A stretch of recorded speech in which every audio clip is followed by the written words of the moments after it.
one.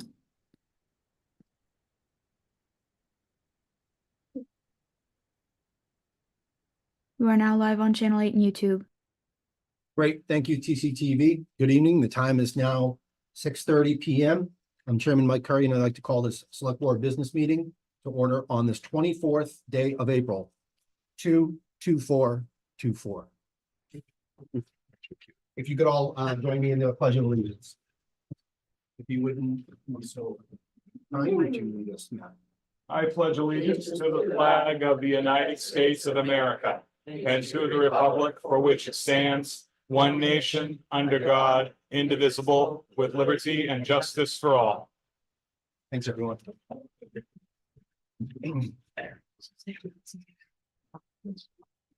All right, before we begin, I'd like to state for the record that not only are we being streamed live on TCTV Cable Station 8 and our YouTube web platform, but this evening's recording will also be available for later viewing on our YouTube channel.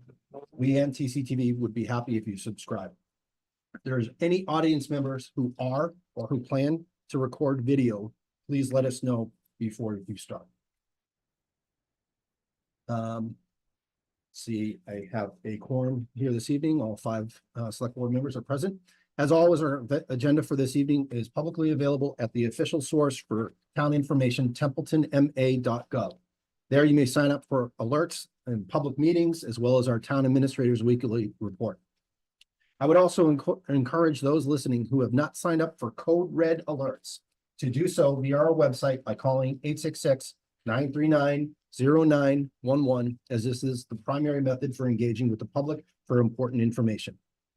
Although I have the discretion as chairperson to add and remove from the agenda, it has been set to allow for time, personnel resources, and public awareness. I reserved it to move agenda items around to best fit our business and guests, and that has worked well for us in the past.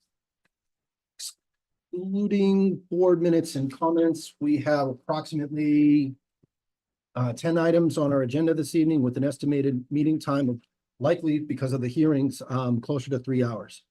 And that is exclusive of a planned executive session that we do not plan to come back for a vote on. So the meeting, the formal meeting will end afterwards, but the public portion will be just prior to going into executive session. If this is your first select board meeting, we are glad that you joined us. We are proud to serve the community and will address tonight's business with patience, fairness, and efficiency. And we would ask the same from our guests. Let's have a great meeting. Okay, first item on our agenda this evening is approval of meeting minutes. In your packet, you have approval of meeting minutes of prior meetings, 3/16, 3/20, 3/27, and April 10th or 10th. At your leisure, I would enter a motion to accept those minutes, one individually or by all.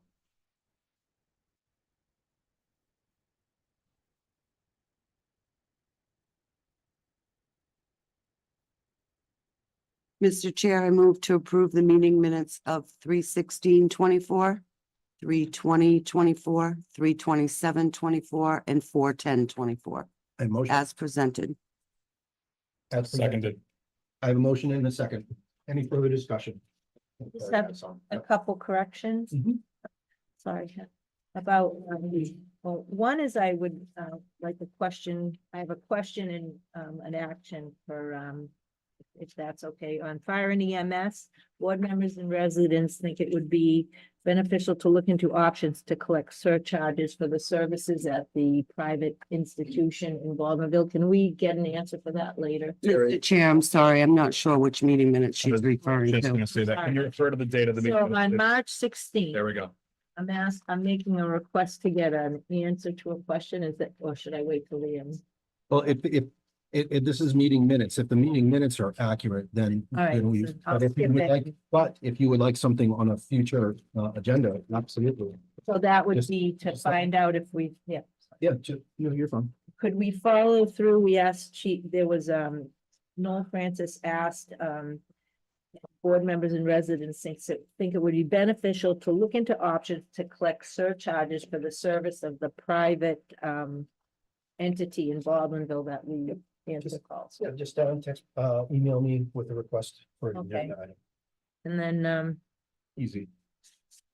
just a typo conversation about who, oh, the next page, sorry, top, next page, third line, Moser asked whether the third line, conversation about who expenses the flags for the town. Who expenses the flags for the town, whose expense is it? Okay. And then, under warrant wrap up and overview, police chief number six, same packet. Police chief suggested finding a camera grant, police department fully finding camera use, they're fully funded. Simple. And then, the date would be, the next would be, Wednesday, March 27th, 2024, 6:30 PM, item D, action ban and seawall. We were specific that, particularly I was specific that we successfully served Mehdi Gabadizea in New York. And that is why we can find him and why we can take action locally. The state never, and I said this in the meeting, the state never got a hold of him. They never served him in person.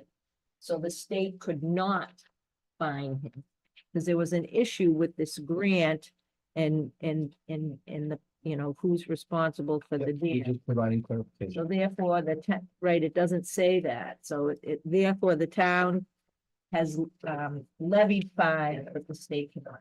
That was just the specificity of that comment was why we can take ownership. And then on board member comments, Wednesday, April 10th, 2024.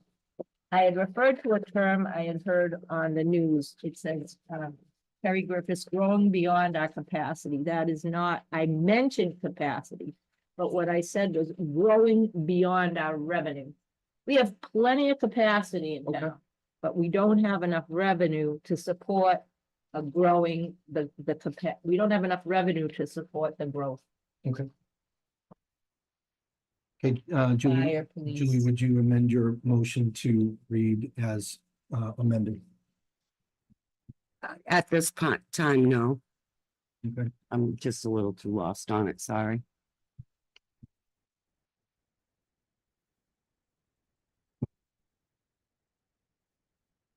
Okay, so you're saying that you will not amend your motion? No, I won't.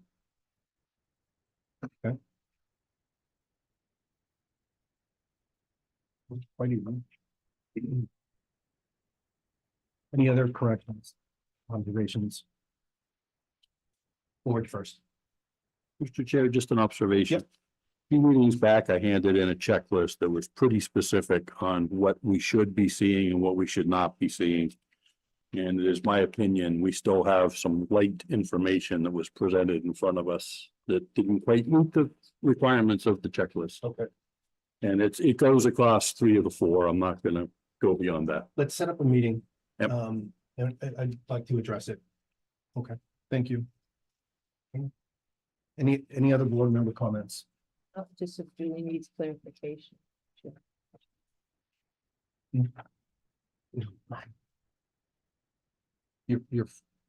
You're fine. I don't need clarification on it. I just got a little lost on this, on the third one that she was referring to. And when I read them, I read the way that the style of the meeting minutes were presented to us, were typed to us. And I see it clearly. I mean, some words can be changed, yes, if you really want to change a word. But I don't think in whole that the documents are incomplete from the conversations that were had at the meetings. Yeah. Yeah, in the case of the last one, if she did not say, if she said another word, that's a clarification and it's worth Right. a change. Mhm. As a board, I don't want to get, should they be specific? Yes, but I don't want to get hung up on. Right, This is not, if people need clarification or they need any level of detail, as we mentioned in the opening comments, we record all of these meetings, so people can go back and check on or otherwise. But for these, it's simple housekeeping, the way that we've been doing the meeting minutes. They're reviewed by reviewing the meeting. If Terry's observations, clerical or otherwise, or clarification of something, I accept that. And the only issue is the word capacity should be replaced with revenue. Because that's what you said. Yeah, that was the question. Yeah. I take that on face value. If that's what That's you- fine. So, this can go one of two ways. Either you can, amend your motion Sure, I amend the motion. as amended. Okay, do you second? I second. Okay. Any further clarification? Can I just make one further comment? Of course you can. So when we receive our meeting minutes on Thursdays to be reviewed and voted on for Wednesdays, if we see clerical or spelling corrections, is it a good idea for us to maybe present it to the person that typed out the meeting minutes and say, hey, I caught this. Can you correct it before Wednesday night? Yes. Because then I feel like That is a method.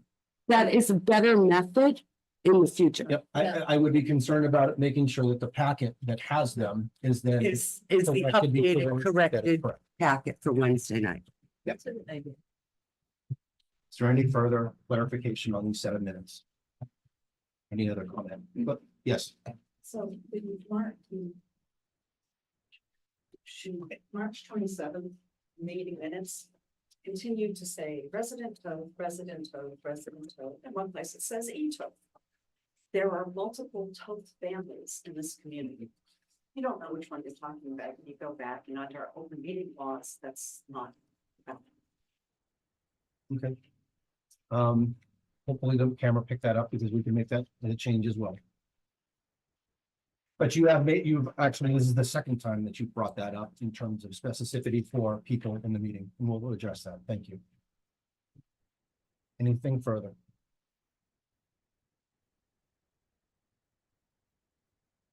On the motion to approve the set of minutes from 3/16, 3/20, 3/27, and 4/10 as amended, how do you vote? Tim, No, Terry, Yes. Matt, Yes. Julie, Yes. and I vote yes. It's a 4-5 vote. Okay, we have no executive session minutes. Citizen input. How many do we have for citizen input? No, come on up. How many do we have for citizen input this evening? Mike, I believe Gage Casier from the cable committee also would like to speak. He's online. Yes, Okay. please. I'll wait my turn now.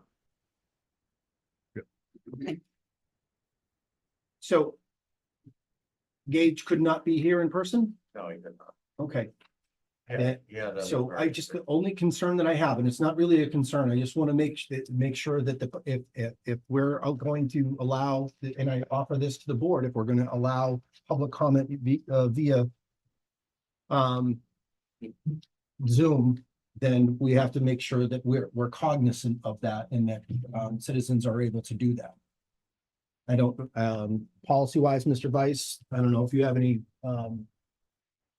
comments on that. Usually you are pretty up to speed on where we are with our remote practices and otherwise, but it's not common to have public citizen input from Zoom. it is highly uncommon, and the last guidance from the AG's office kind of suggested we do not do that. One, because of the lags occasionally in timing to get a real-time response. And two, are we going to selectively allow an individual versus everybody in general? And it's just, I just fear we're opening a can of worms. I I believe we don't want to shut down Gage by any stretch of the imagination, but I'm not quite sure how this fits in that bucket. So. No, I hear what you're saying. I will go for the next meeting and be in person to speak. So, out of respect for that concern, I will speak at the next meeting. However, let me add, he's the chairman of the cable advisory, correct? Do you, are you speaking as a resident or the cable advisor? Just as a resident, which is why I'm going to abstain and come to the next meeting when I don't have a broken foot. So, thank you. Okay, Fair enough. good discussion. I'm sorry to delay, that's fine. Mrs. Tillman. Liz Toth, Gray Road. Just a couple of items. First, the last time there was a dangerous dog hearing or scheduled of hearings, the select board at that point decided out of the lessons learned that going forward, all those hearings would be on a separate night by themselves. So I was surprised to see it as an agenda item tonight with a whole bunch of other things. So I'm just pointing that out, Okay. whatever you want to do with it. Yep, advice and I shall talk. Okay, okay. Well, So you're aligned that way. Oh, okay. The second thing is that 2 meetings back, the select board voted on a topic, had a discussion, voted on a topic, came to a decision. And then in the last meeting, a town employee overrode that decision. That town employees do not have the authority, any place I can see, to be able to override a select board decision. And I believe that particular town employee, and I'm trying not to get into names here. I know exactly what you're talking about. Okay, It is and- on for that specific fact that you are highlighting, it is on the agenda again this evening for a discussion. Okay, my concern is that it sets a really bad precedent if an employee believes that they can just do whatever they want. And, The bottom. okay, all right, thank you. Thank you. Those were the things. Thanks. Thanks. Appreciate it, Liz. Any other citizen input? Okay. We only had one. Are there any announcements? No, I'm going against one of the agenda items by saying this. Do we have any announcements? Earth Day, guys knocked it out of the park. I know you're gonna talk about it. I just wanted, Yeah, are we doing Yeah, comments I at just the wanted- end or? whether people get tired and go to sleep and they don't hear. Do you want me to do awesome mine things. now then? No, Oh, okay. but for a successful Earth Did you Day- want me to put you to sleep now, Mike, or later? You know, it's been 3 hours. Yeah. Any other town announcements while we had a minute or two? Okay, all right, let's move on.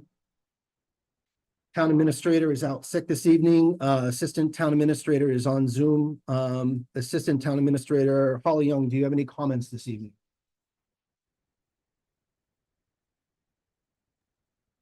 Sorry, trying to unmute. I do not. I'm all set. And when the items come up, I can just speak on them then. Great. Anything I need. Thank Thanks. you. I appreciate it, Holly. All right, folks, let's jump into new business. We have no introductions of new employees this evening. We do have an appointment, a community interest form that was, after the packet was published. Jason, is it? Jaclyn. Jaclyn. Jaclyn Macomber, if you want to come on up. I recognize her now, Jackie. Good evening, Jaclyn. Hello, I'm Mike. nice to meet you. I'm pleased to meet you. We have your community interest form. It does indicate advisory committee on it. Associate's degree in early childhood education, advocating for the rights of special needs children. Very admirable. Would you like to introduce yourself? Yes, my name is Jaclyn Macomber. Most people call me Jackie. I've lived here in Templeton for almost 9 years. I pretty much the week after we moved in, I met Jackie Prime at the library, and I've been an active member in the library ever since. I've taken both of my children there to pretty much every story time since they were 4 days old. I do the Monday stitching craft group with Luann and the other ladies. I have 2 children here who attend the public school in town. One is a 4th grader and one is a preschooler. And I'm just looking to get more active in town business as my kids are getting older. Just want to see this town grow and thrive. I concur. Fantastic. Any board member questions for Jackie? If I can go. No, Yeah. 2 Jackies. Yep. 3 Jackies. appreciate you stepping up and taking on the We're task. gonna see how good I do or not. I mean, we'll see. Everybody has to start Yeah, somewhere. exactly. Mr. Chair, Yes. I move to appoint Jaclyn Macomber to the advisory committee for a term ending at the annual town meeting in 2024, so coming up in May. Second, Okay, I have a motion and a second, and does that make sense to you? We do the appointments Yep. at an annual town meeting, so you'll get reappointed at that point. Sounds good. Any further discussion? Hearing none on the motion to appoint Jaclyn Macomber. Macomber. Did he? Oh, He said it right. Yep. And I'm right. It's fine. To advisory committee for a period ending at the annual town meeting for 2024. How do you vote? Tim? Yes. Um, Yes, Currie, wholeheartedly. Currie, Julie? Yes, thank you for Expect that later. coming aboard. I can get, I'll get it out of the way now. Yeah. I'm a yes as well. Thank you. Great, thank you very much, Jackie. Appreciate it. Thank you.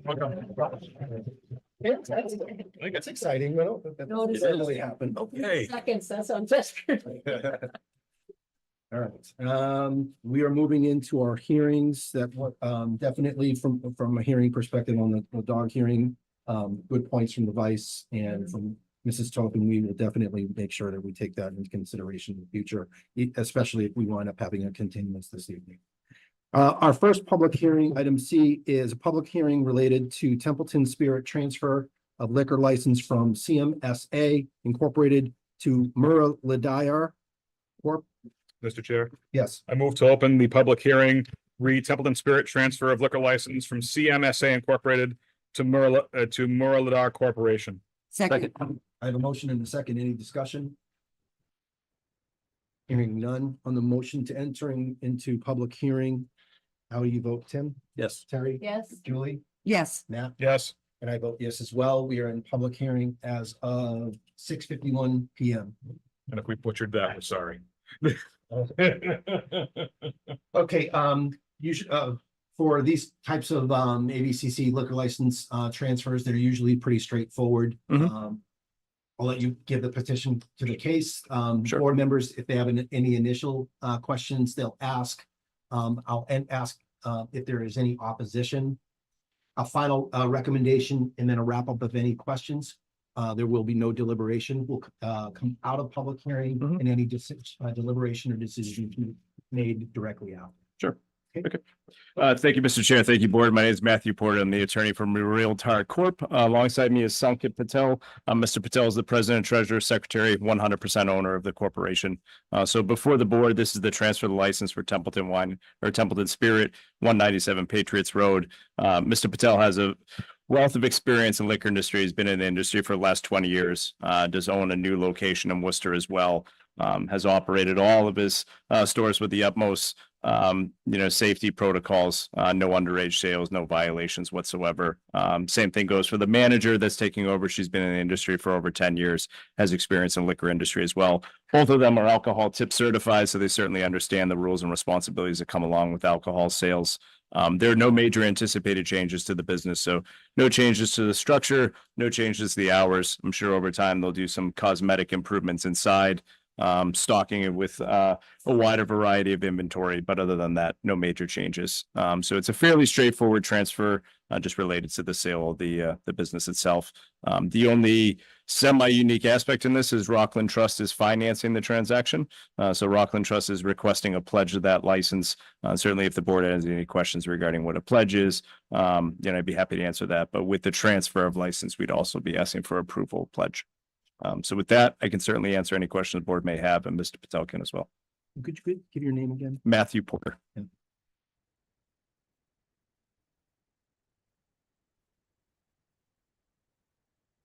Okay, any questions for either Mr. Patel or Mr. Porter? Mr. Patel, are you a Templeton resident? No, I'm from the student. Okay. Any further questions? I just have one. You said there was going to be a change in the manager position. We normally see that on the disclosure form, and I don't see that in here. Sure, I'm happy to answer that. So when there's a transfer of license, the ABCC only requires, because it's a transfer, there's an assumption that there's a change of manager. So you include the new manager information within the transfer application. So if you look there, there's the manager forms within the application. So it's not done as a separate measure. If it was a current ownership group that was changing a manager, you would see a change in manager application. But when it's a transfer, it's done as part of the transfer application. Could I ask Holly Young to verify that? Would you concur with that, Holly? Yes, that's correct. Can I also mention, just for the record, that this was put in, the ad was put in the paper more than 2 weeks prior to the hearing. And nothing? No, Pauline, no opposition. could you clarify on off premises that says off premises? Off premises means, yeah, for off premises consumption. So convenience store, package store. On premise would be a restaurant, an inn, bar.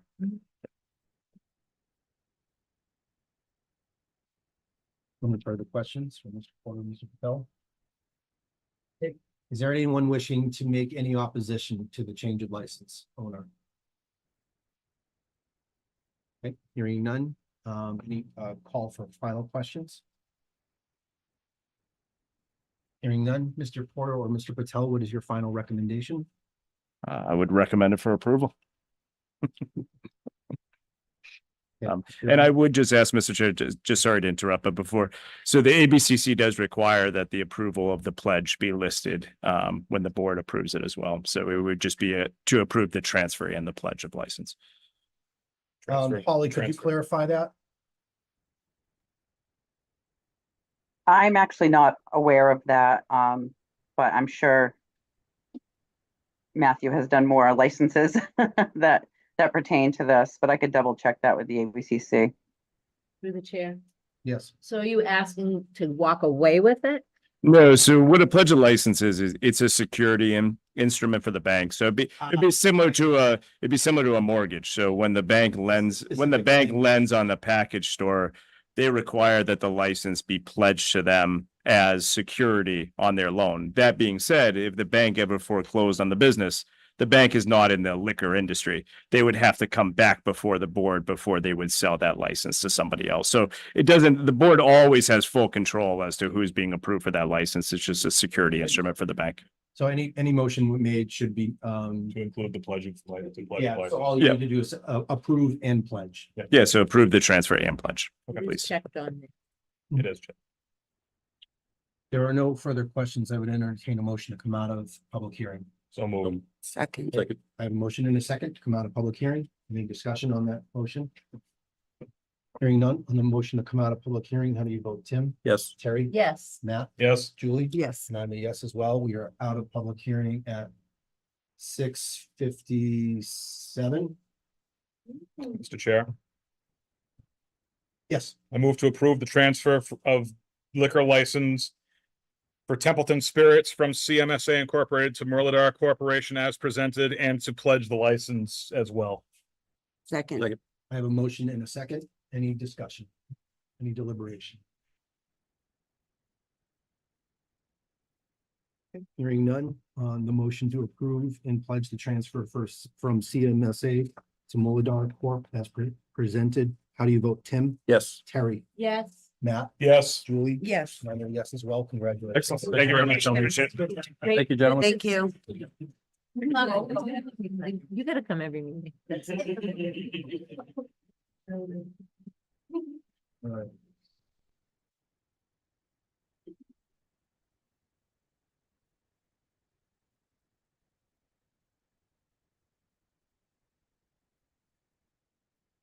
All right, we are on to item D, a public hearing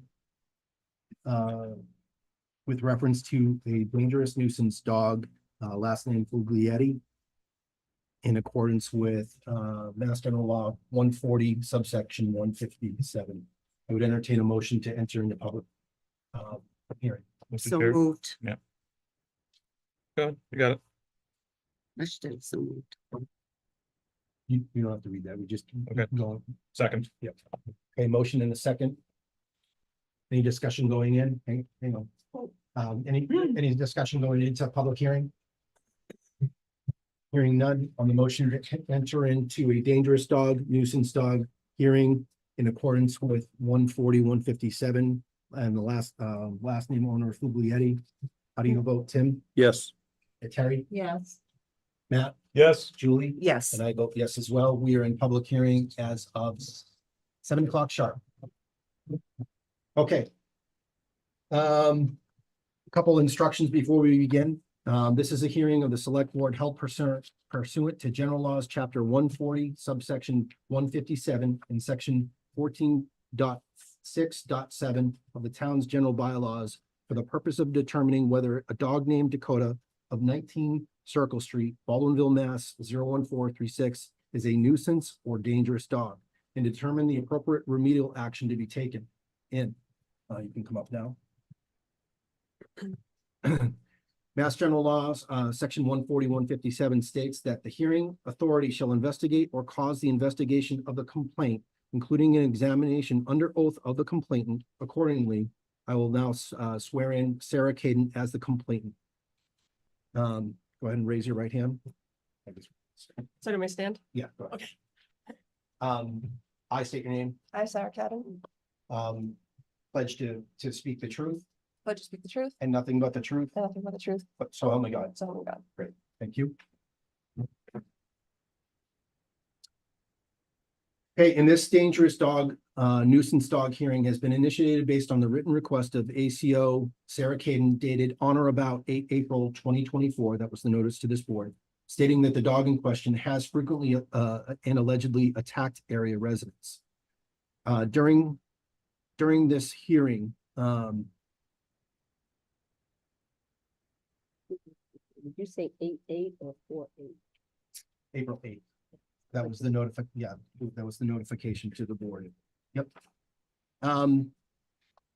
Our charge as a board, by fact and evidence presented to this board, is to determine whether the dog, Dakota, is either a dangerous dog under Mass General Law 140-136A defines dangerous dog as a dog that either without justification attacks a person or domestic animal causing physical injury or death, or behaves in a manner that a reasonable person would believe poses an unjustified imminent threat of physical injury or death to a person or a domestic or owned animal. The board should note that a dog cannot be deemed dangerous solely based upon growling or barking or solely growling or barking based on the breed of a dog, or if the dog was reacting to another animal or person and the dog's reaction was not grossly disproportionate to any of the following circumstances. The dog was protecting or defending itself, its offspring, another domestic animal, or a person from attack or assault, or the person who was attacked or threatened by the dog was committing a crime upon the person or property of the owner or keeper of the dog. Third, the person attacked or threatened by the dog was engaged in teasing, tormenting, battering, assaulting, injuring, or otherwise provoking the dog. Or item 4, at the time of the attack or threat, the person or animal that was attacked or threatened by the dog had breached an enclosure or structure in which the dog was kept apart from the public. Conversely, a nuisance dog is defined if the dog does not rise to the level of a dangerous dog. Our select board may still find that it constitutes a nuisance dog in accordance with 141-36A. And it defines further a nuisance dog as a dog that by excessive barking or other disturbance is a source of annoyance to a sick person residing in the vicinity, or excessive barking causing damage or behavior disruptive to one's quiet and peaceful enjoyment, or has threatened or attacked livestock, a domestic animal or a person, but such threat or attack was not grossly disproportionate reaction under all the circumstances. So these are the instructions to the board to, again, based on fact and evidence, whether these two conditions or no condition exists in the evidence that will be presented to us. During the hearing, there is no deliberation. We are merely collecting facts. Your questions are designed to elicit facts and evidence that we will then consider. And if we need to continue to another meeting, we will do so. No deliberation or consideration will be made until after the hearing is closed. And at which time we will deliberate on to either find dangerous dog, nuisance dog, or not evidence to support either. Are there any questions from the board before we proceed with opening statements? I have none, Mr. Chair. That's great. That's good. Okay, so the order of the evening is going to be the complainant, any questions or supporting documentation or evidence to support the complainant, then we will have any of the defense. Do we have any of the owners or defendants here this evening? Owner? I own the bill. The building, okay, owner of the dog. Fuguglietti. Yeah. Okay, I'm getting, at least I got someone's name right. But we'll make determinations at that time. Again, the board can, if the board needs more information, then we can, when we get to that. So, Officer Cadden, if you would present your case. Absolutely. Thank you to the board. We started having issues with this reports from this dog back in October of 2023. I have a timeline in addition to the bite reports that you have in front of you. You were presented with 2 bite reports. We also have multiple issues with the other incidents where there wasn't a bite, where there was multiple forms of aggression with this dog, where the neighbors felt an imminent threat of danger from multiple buildings within the community. As you know, 19 Circle Street is a 2-family apartment building. Landlord is present as well to speak about the property itself. So there's an apartment building adjacent to that at 6 Exchange Street, where we have multiple reports as well, incidents with multiple different tenants in the different units. That's a 3-unit building, and as well as the adjacent side street. A few of the victims are here tonight who will speak after me, of course, to tell their provide their evidence as well. Our first incident was October 26th, where got a report from Chris Estes that his wife was getting the mail and the dog was off leash and attacked, or didn't, excuse me, it charged her aggressively and did grab onto her and jumped on her. It was off leash. The owner called the dog back, but again, she is here to testify on that incident. That was just our first incident where we became aware of the dog. At that point, we asked for proof of license. We knew the dog wasn't licensed, but we also asked for proof of rabies, which was not up to date on rabies, at which point we ordered licensing and rabies. The owner did not comply. December 6th was our first bite that we were made aware of, where a gentleman was standing at the bus stop, which is right in front of 19 Circle Street, waiting for elementary aged kids to get off the bus. He had his back to the house. A 10-year-old boy inside the residence of 19 Circle Street had the dog on a leash, and the dog pulled away from him aggressively, ran at the victim's name is Zach, and grabbed him by the back of the calf, the left calf. He was wearing very thick work pants, Carhartt work pants, and the dog grabbed his calf so hard that it was able to break skin and cause excessive bruising on the calf. He did not need to seek medical attention. There were no sutures, but I will send photos to the board of that injury. But even through the thick work pants, he was able to break skin and cause excessive bruising. So at that point, we followed up with the dog owner and ordered licensing and rabies again. Or excuse me, they did comply with the vaccination, the rabies vaccination after the first order. However, they still haven't yet to license. They didn't license for 2023 or 2024. On the property, there are 2 dogs, Dakota, the dog we're discussing, which is a male German Shepherd, and Bands, which is a pit bull boxer mix. Both of which are vaccinated, neither of which have been licensed. We've provided multiple citations to the dog owner for the licensing, none of which have been paid. January 8th and 16th of 2024, a dog charged violently toward a neighbor and chased her while he was off leash. The owner did call the dog back and eventually it did return. The owner makes no effort in any of these instances to reach out and grab the dog.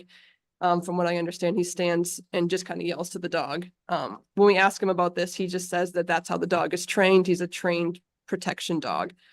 But he maintains no control of the dog at any time. It's constantly off leash. During this entire time as well, we're having multiple reports about public defecation when the dog's, relieving itself on neighbor's property. He's not cleaning it up. Living in an apartment building, he's also required by law to pick up the dog's feces on his own property because there are other residents in the property and he's not doing that either. He's intentionally walking to neighbors' properties and gives them intimidating looks while they're, and threatens them when they ask him to pick up the feces after their dog. As you know, it's a Templeton bylaw to remove the feces. And and he continues to not to make any effort. He also frequently brings the dog next door to 6 Exchange Street to relieve itself, and has yet, the neighbors have yet to see any times where he's made the effort to pick up feces. I'm sorry. So make sure I'm being clear. On March 3rd is our next event. There were 2 teenage girls walking down the street. The daughter of Chris Estes, our first victim, and her friend. The dog snuck up from behind, and again, this isn't, the dog is sneaking. It's like crouching. It's not growling or showing any signs that it is giving any warnings. These attacks are unprovoked. It knows what it's doing because, and it's showing that by its hunting. It grabbed the leg of a 16-year-old. There were no injuries, but it did grab her by the pants and shake. And of course, that was a threat of danger. They were very scared. The dog was off leash. The owner eventually called the dog, and it eventually returned. But again, that was our first attack on a minor.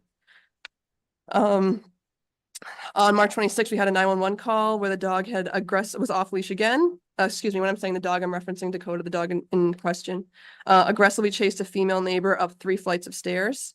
That's the same female from the March 8th and 16th event. Again, these neighbors are not provoking by any means. The first 2 events, she was just shoveling snow. The 3rd event, she was just walking to her car. And the dog, as soon as it's off leash, sees someone, it aggressively charges them. And so the family, these individuals feel that they're in danger. It's not a dog just standing there barking, defending its property. It's violently charging, snarling, exposing all of its teeth. So these people feel that they're in danger. Again, that victim is here as well tonight. We can speak more on that in more detail.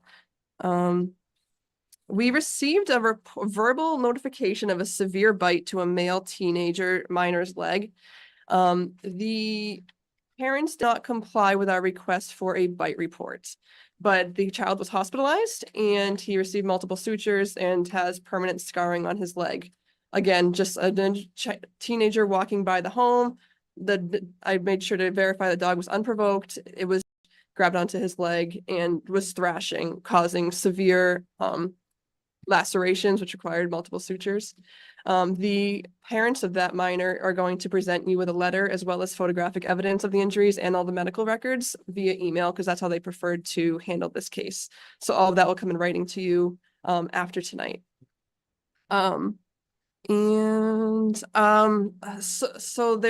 We've given them 7 citations now.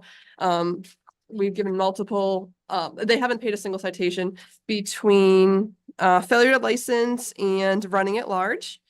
We've gone up to the 3rd offense for these dogs for running at large, and the owner is very confrontational with us, but we still present them with them.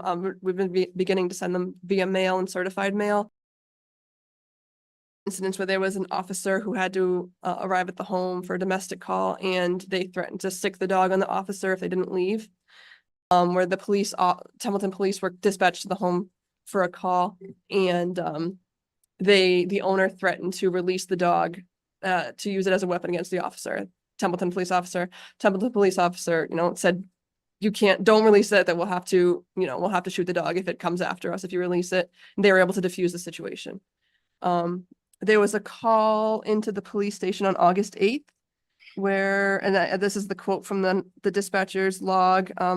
Ashley's calling to advise that there's a dog in the residence that is not friendly. She's left the residence. There was an individual that's supposed to be coming to pick up the dog. She wants him to put the dog in a room before police enter the residence for the police officer's safety. So she acknowledged when she called dispatch, and that on that date that the dog is, that she feels is not friendly, and she wanted for the police officer's safety to have it secured. So I just wanted to document that as well. If you could provide a copy of that dispatch report, it'll be Yes. entered in. Anything that we might already have in our packet, Mhm. which is basically designed But- off of your complaint, we have very limited. Yes. So that would help, and it'll go in onto our list of evidence. Absolutely. And I'll provide photos and all the citation logs as well. So you guys will have everything. Meet tomorrow morning. I'll get that to you. And so they're, after multiple citations and issues with the neighbors confrontation, communicate with the owners. You need to leash the dog. All of these injuries could have been prevented. All of these, situations could have been avoided. These citations could have been avoided. Just please leash the dogs. So they purchased, or they obtained a 40-foot cable that they tied to the solar panels, which are located on 6 Exchange Street's property, which is not on 19 Circle Street's property. Their yard, I confirmed with the town and with the landlord, their yard for 19 Exchange Street is directly behind the property, and it's a nice large yard, large enough to tie the dogs. We've had 2 issues in the last 2 days. I approached them and told them that they can't have the dogs on the neighbor's property that's trespassing. And obviously that may damage the solar panels that were just installed by that landlord who doesn't want them damaged. So they can't have the dogs tied there. It's 2 large dogs on one cable. So they had the neighbors at 6 Exchange Street, the children weren't aware that the dogs were now tied into their yard, because now the dog can run in 40 feet each direction, these solar panels, which is the entire yard of 6 Exchange Street. So 2 children, a 7 and 9-year-old, were running through their lawn at 6 Exchange Street to get to the bus stop, which is in front of 19 Circle, and they ran right into the territory of the dogs. The dogs aggressively charged them, and the bus driver witnessed it, as well as some of the neighbors who have children that were on the bus that are here tonight. And the bus driver was like screaming to them to get on the bus so that they didn't get attacked. And luckily the dog reached the end of the cable before they made contact with the children. But that was a 1st grader and a 3rd grader that potentially were in severe danger just in their own yard, not even knowing that the dogs were now tied to their property and in their yard. That was April 22nd. April 24th today. The parents of those 2 children sent a 27-year-old male, the children's uncle, with them to the bus stop because they were too afraid of the children walking to the bus stop themselves and not being safe at the bus stop, because oftentimes he'll untie the dogs and the dogs were loose while the kids were at the bus stop. And the kids got off the bus in the afternoon. The dogs, they said, were barking and viciously growling at this 27-year-old male and at the children as they walked by back to their home. Again, it's not, we've witnessed it in videos. Some of the neighbors have sent us videos of the dogs. It's not just barking, get off my lawn. It's on their back feet, snarling, exposing teeth. These, again, then people are just walking by. It's an unprovoked situation where they're just trying to walk in the neighborhood and they can't. We've received dozens of calls where people are just too afraid to leave their home because the dog's never on the leash. The owner's extremely confrontational and threatening. And it seems like the owner doesn't have control of the dog. And again, none of the citations were issued and they continue to keep the dog off leash. With that being said, we are requesting that the board consider, while pending your disposition, a written order that Dakota be muzzled and maintained, contained with a 3-foot leash, in their own yard for the best interest of the public to prevent possible injuries. This is an order for dangerous dogs, under Mass General Law 140, Section 157, subsections 1 and 2, where the 3-foot leash, and that was just a temporary requested order until the board has made their final decision, just to continue to keep the neighborhood safe. So that a 3-foot leash is to maintain constant control with the dog, and that 3-foot leash would be a 300 tensile strength. So a higher quality, stronger leash is 300-pound strength. And then a humane muzzle, which would be a basket muzzle.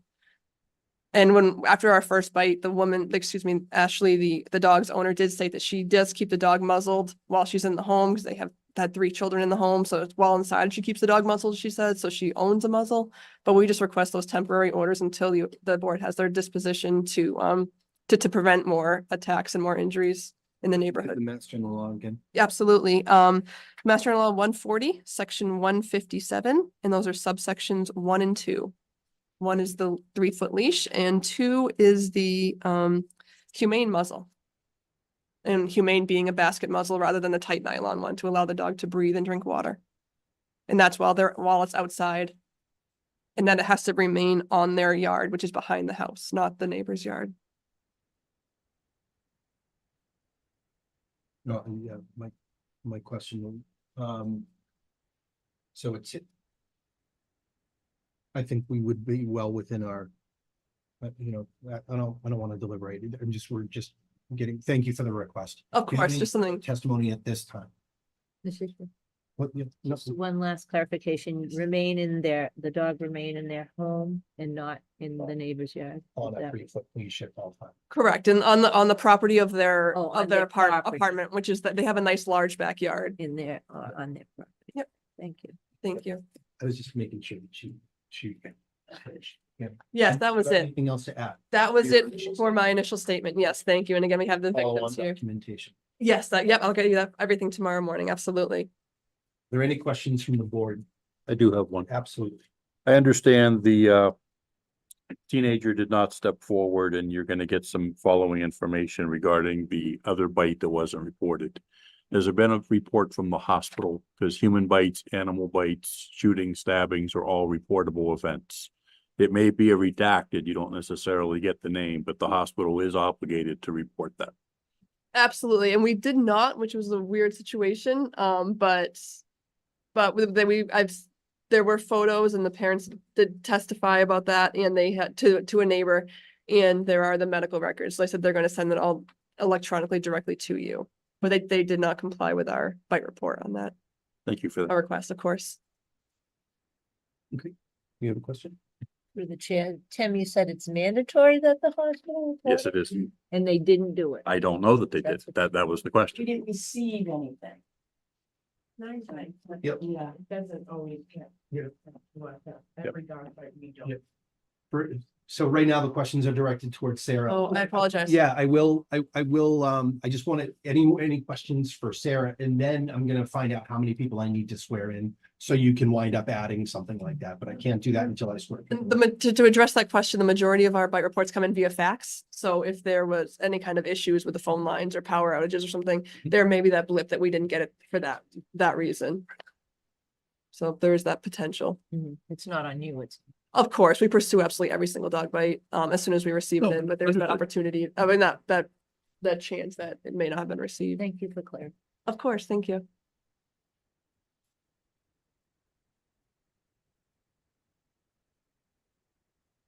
I'm gonna do some research while we're collecting some evidence on just temporary order. But again, it sounds like it would be within the bounds of certainly the testimony you've offered so far in terms of the threat to public safety.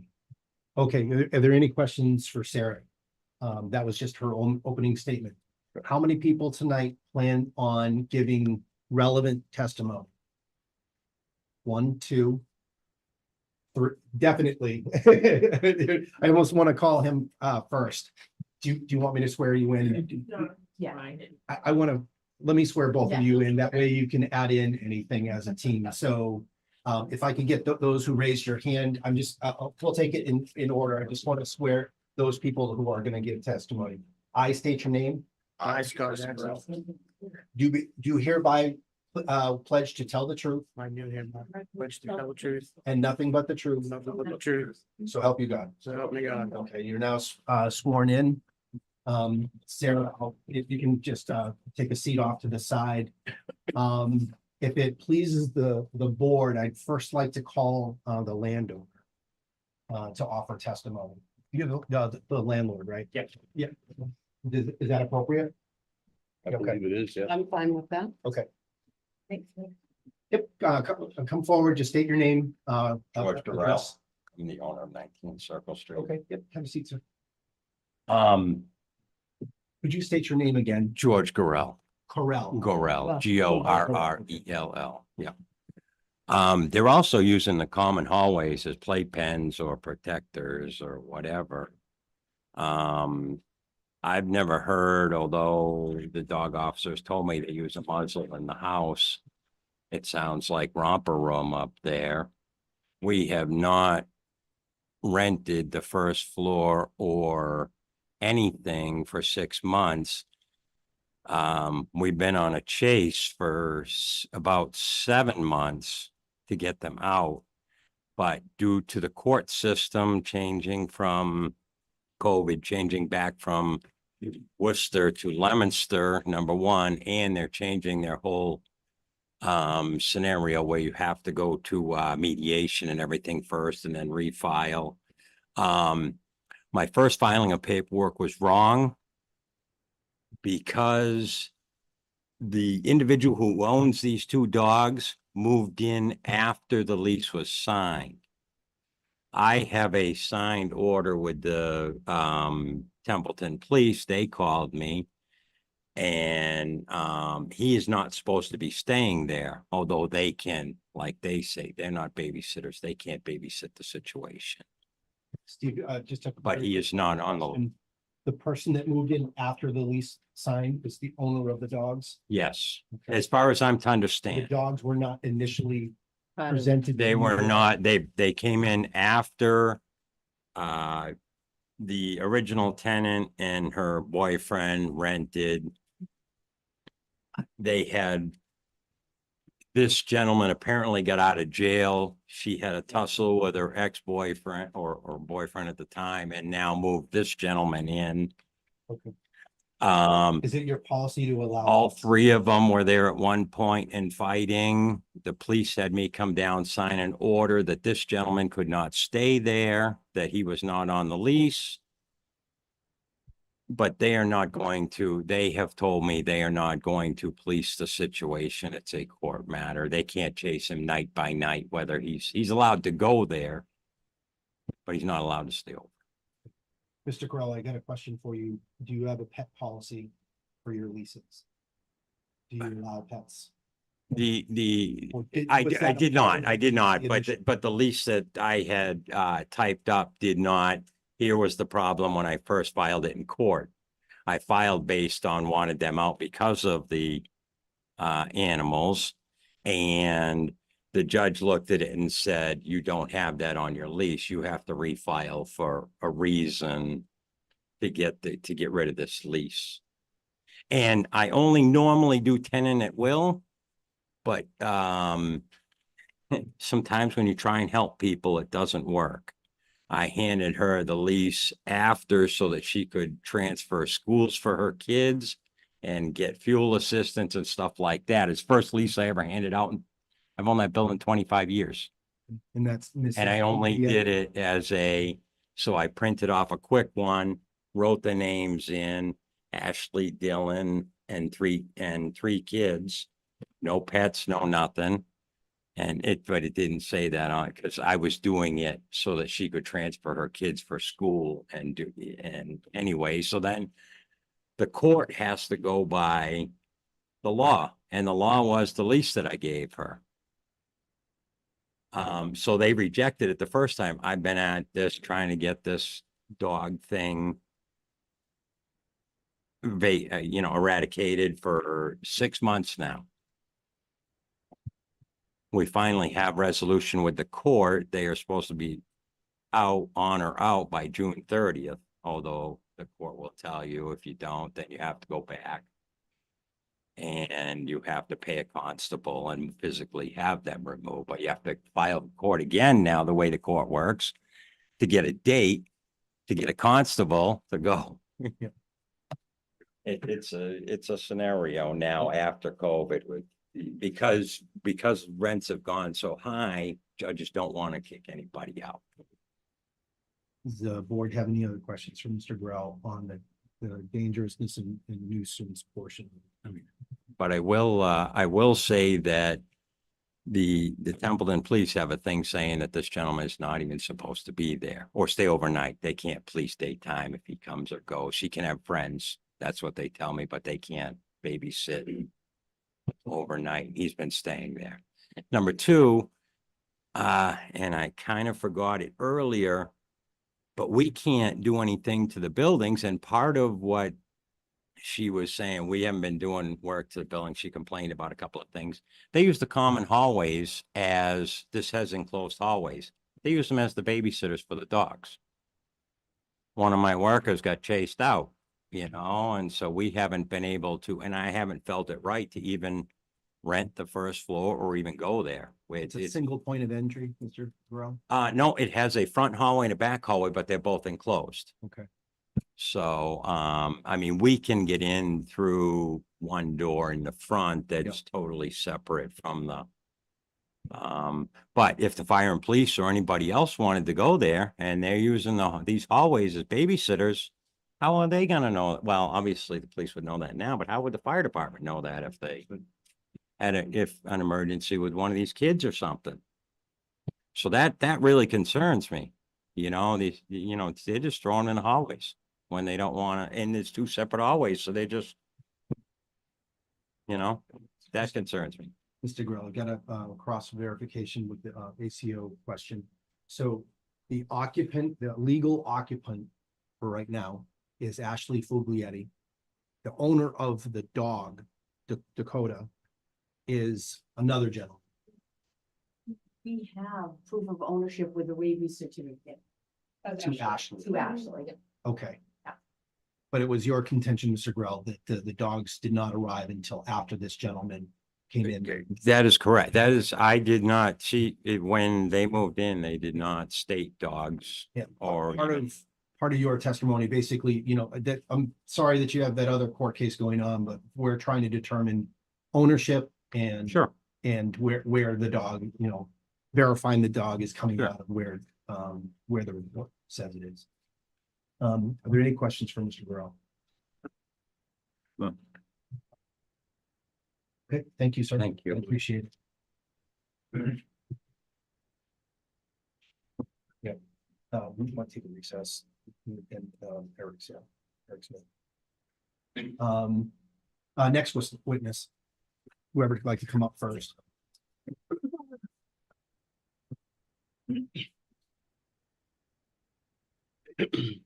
Maybe a phone call to Ryan.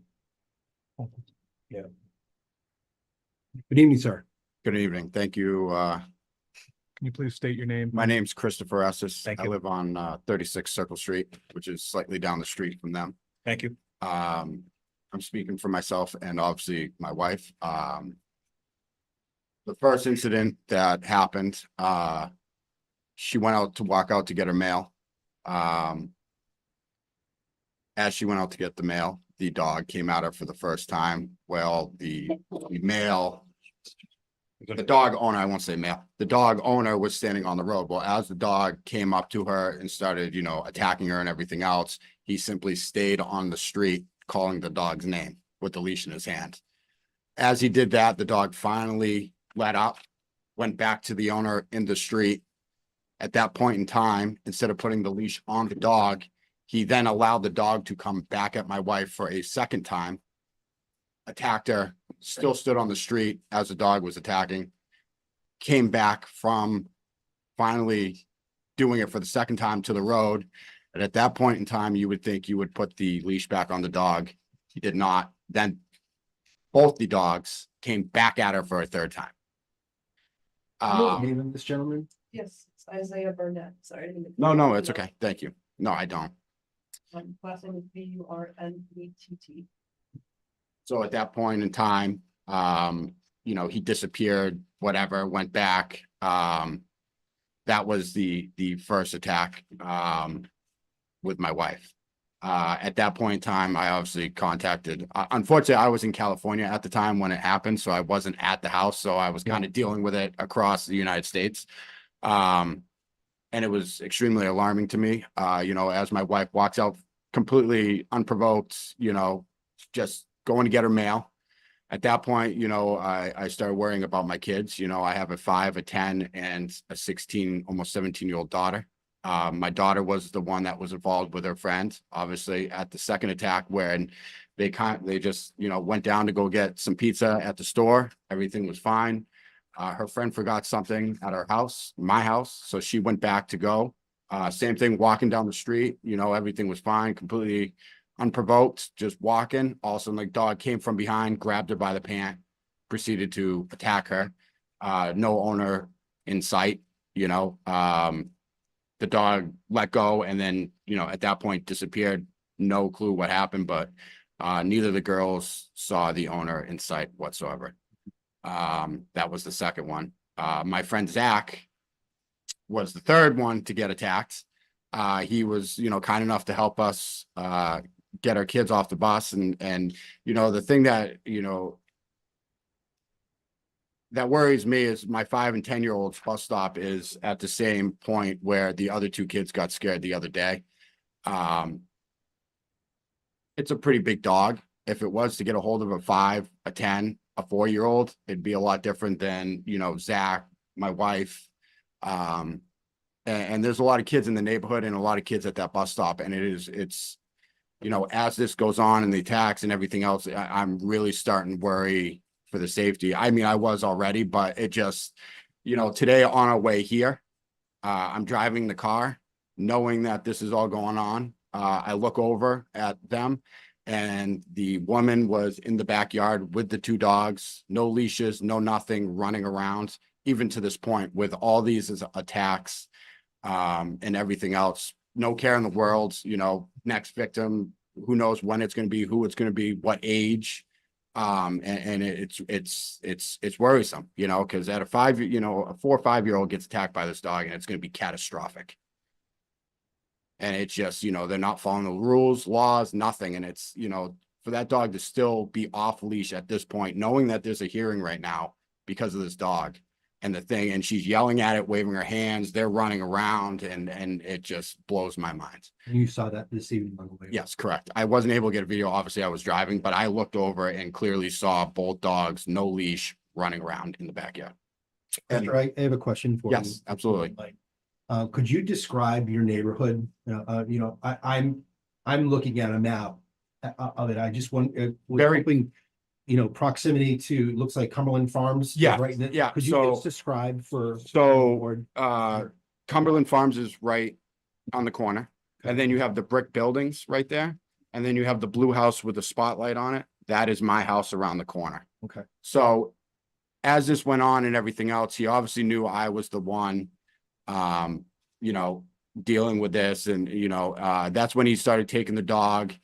And, you know, obviously, so where his house is, there's a dead end road right there with the railroad tracks where he could be easily taking his dog where there's nobody around or anything, you know, going to the bathroom. That's when he started, you know, hanging out kind of in front of my house on that corner, allowing it to go to the bathroom, almost trying to kind of intimidate me. He'd stay there for, you know, 5-10 minutes. One time I left and like, I kind of like, you know, I saw him, and as I came, I saw him in my rearview mirror and he was just standing there. And I stopped my car in the road at that point in time to let him know that I saw him.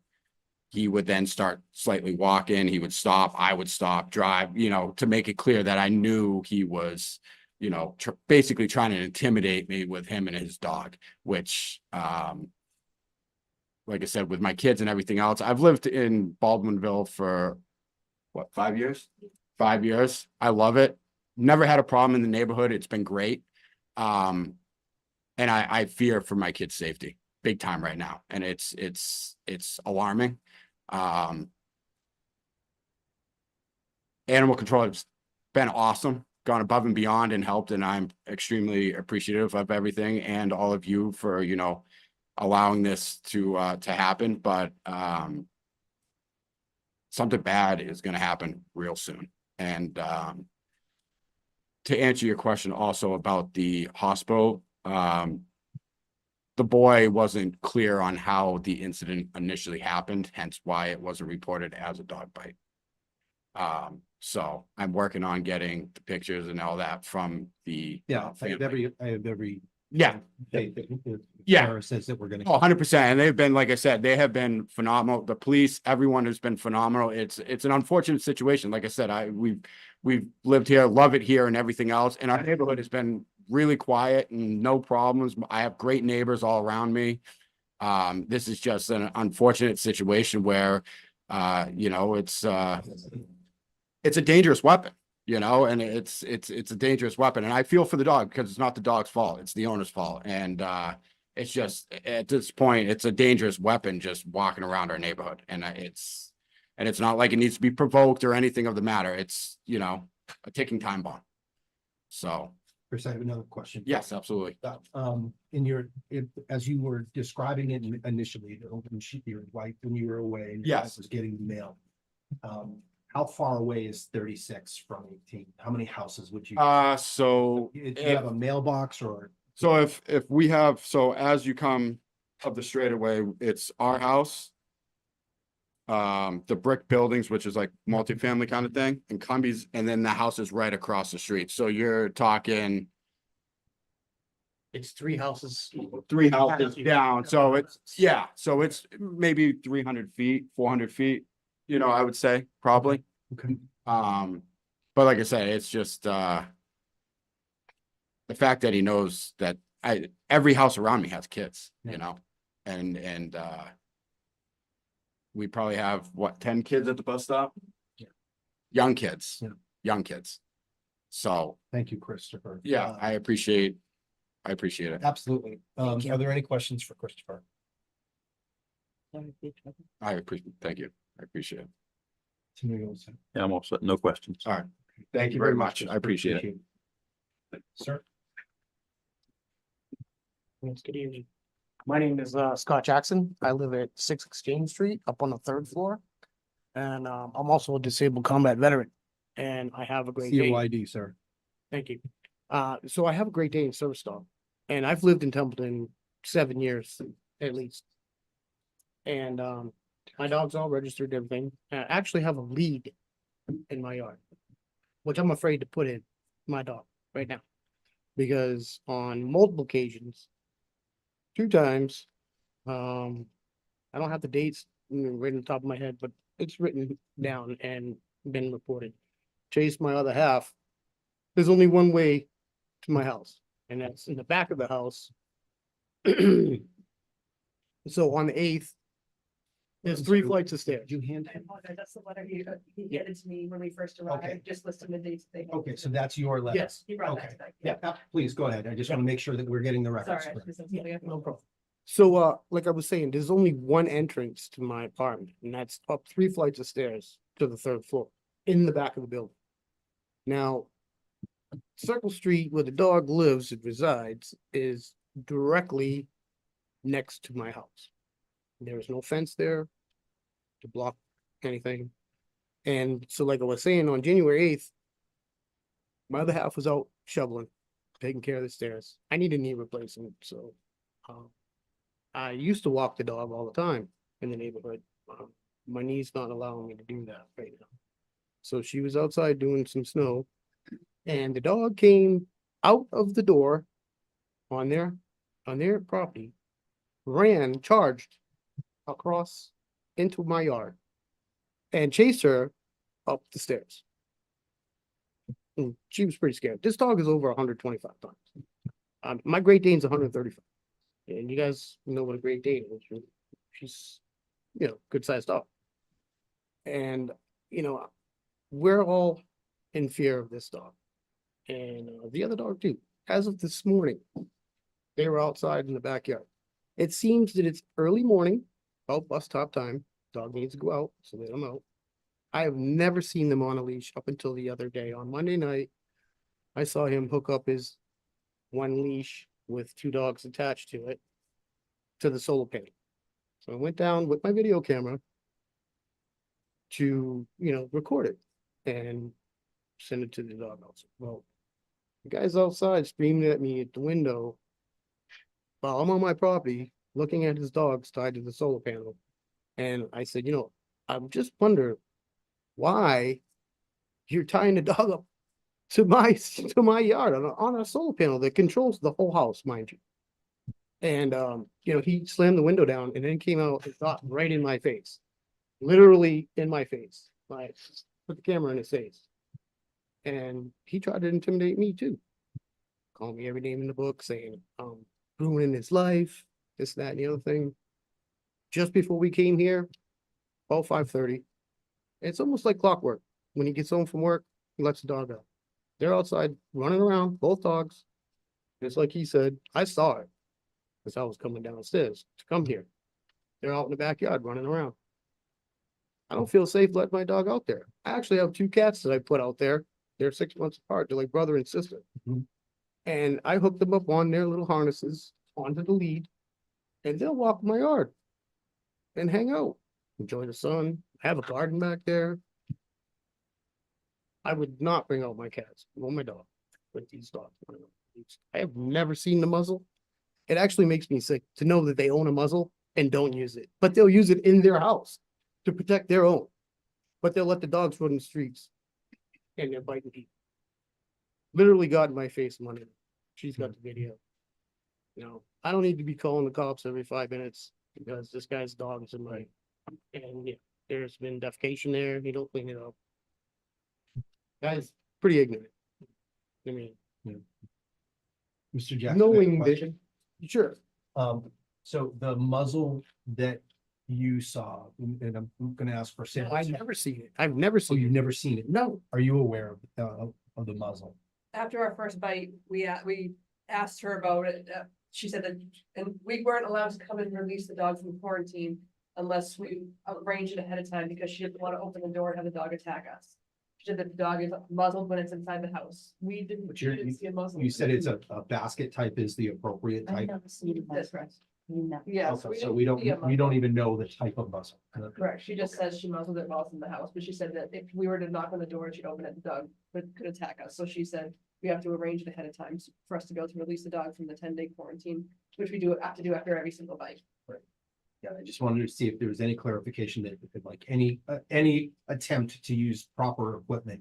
No. I've never seen So, okay, I literally got a baseball bat, aluminum baseball bat downstairs on my, right down by the stairs. Yeah. Okay, because I won't hesitate to knock that dog's skull into the ground to protect my own. Mhm. I'm sure he feels the same about his kids. And that's just how I feel. And I've tried to talk to him before all this started, before I even knew that there was problems. I called the police. Talked to them, and the officer came out and said, "We got it under control. There's more than one person complaining about it." That's when I started talking to the dog officer, giving them videos of what's been going on. understood. So Are there any questions for Mr. Jackson? None.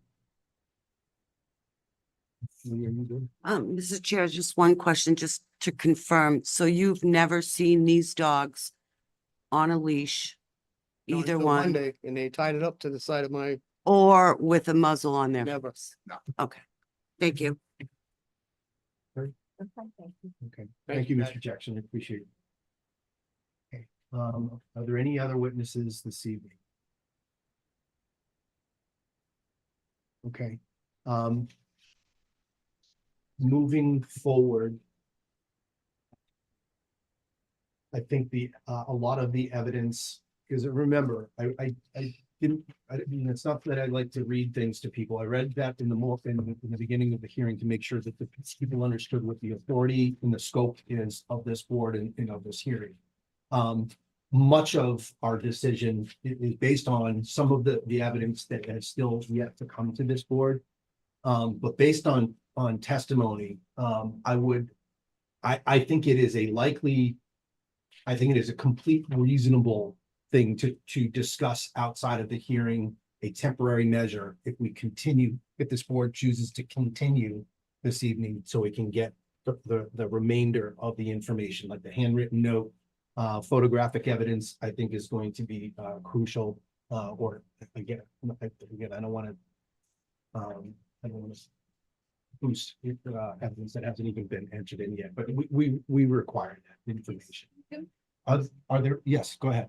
I just, We're before in we, collection stuff. I just want to make sure that, before we do anything else, that if there is anyone here who is to speak on behalf of the dog, that they're given ample opportunity. Is there anyone here that is to speak on behalf of the dog? I just want to make sure that's clarified, and I didn't see anyone. I just want to make sure that's clarified and noted before we Okay. move anything forward. No, that's a good In point. the interest of equal opportunity for both the complainant and the animal's owner. I wanted to make sure that that opportunity had been given. if I might add one more thing. Sure. On Monday, when I confronted him about the solar panels. This He is got this my past opinion. Monday. Yes. Yep. He literally said that, and I quote, "If the landlord didn't leach out the backyard, I wouldn't have to come to your yard." And I mentioned it to the dog officer. There's sub pumps that shoot water out 24/7. My front lawn is basically a swamp. And it's actually creating a sinkhole on 16th Street. The road that he said that is a dead end road, he would literally have to walk by my house to go up to that road. And he basically blamed the landlord for the reason why he's letting the dogs run into our yard, which is neither here nor there, but I understand. you know. Thank you again. If there's no further evidence to be presented this evening, I would recommend to the board that we would continue the hearing. Our next board meeting wouldn't be until the end of May. I would advocate for a special meeting for the sole purpose of the continuance. May 8th, what day is May? The Wednesday. Wednesday. Technically, it's the second Wednesday of May. It would normally, under normal circumstances, that would be a select board night if we were to have one for you. Holly, if you're listening in, could you check the availability of this this conference room? Yes, it's always available Wednesday nights for the select board, so we could schedule it for the 8th. Then I would advocate for that, but just in the matter of the hearing, I would make a recommendation for a continuance until May 8th. So, I would say that this way was so moved, wouldn't it? I would move to continue this dog hearing until Wednesday, May 8th, 2024 at 6:30 PM. I have a motion for a continuance. Check the second before I ask a question.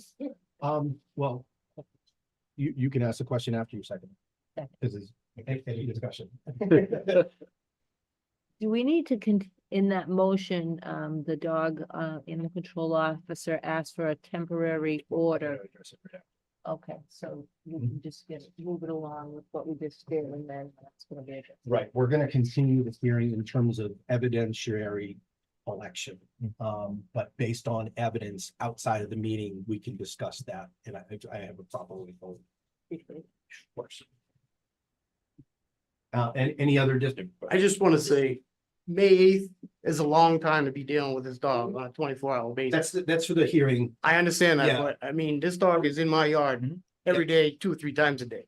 Yep, we're gonna finish the hearing part. You'll see in just a couple problem. seconds. I got your back.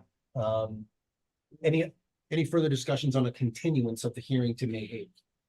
Mr. Chairman, just reviewing what we did receive, and thank you for that from the animal control. The evidence that I've reviewed, I feel confident that a vote could be made tonight. We're gonna take care of it right now. I guess that we could, it would be nice to see more photos and maybe another, written complaint, but this is a pretty full factual document that we Yep, received. Trust me, I got it under control. Okay, So just my thought. You're clear with what we're going to need. Okay. Absolutely. Which Yeah, is just to the get end of it. everything, so I can submit Yeah. very easily. Yep. All right, so any further discussion on continuance? I'm just hearing Mr. Good saying we could decide tonight and not have it. Is that what you're saying, Julie? We could decide tonight based on what we have and not even have. it. Again, I'm gonna go with Chairman Currie, who's got this under control. I just wanted I agree. to with make you. sure that everyone realized that there's quite a bit of information I in this agree with packet the that we credibility received, of the so testimony.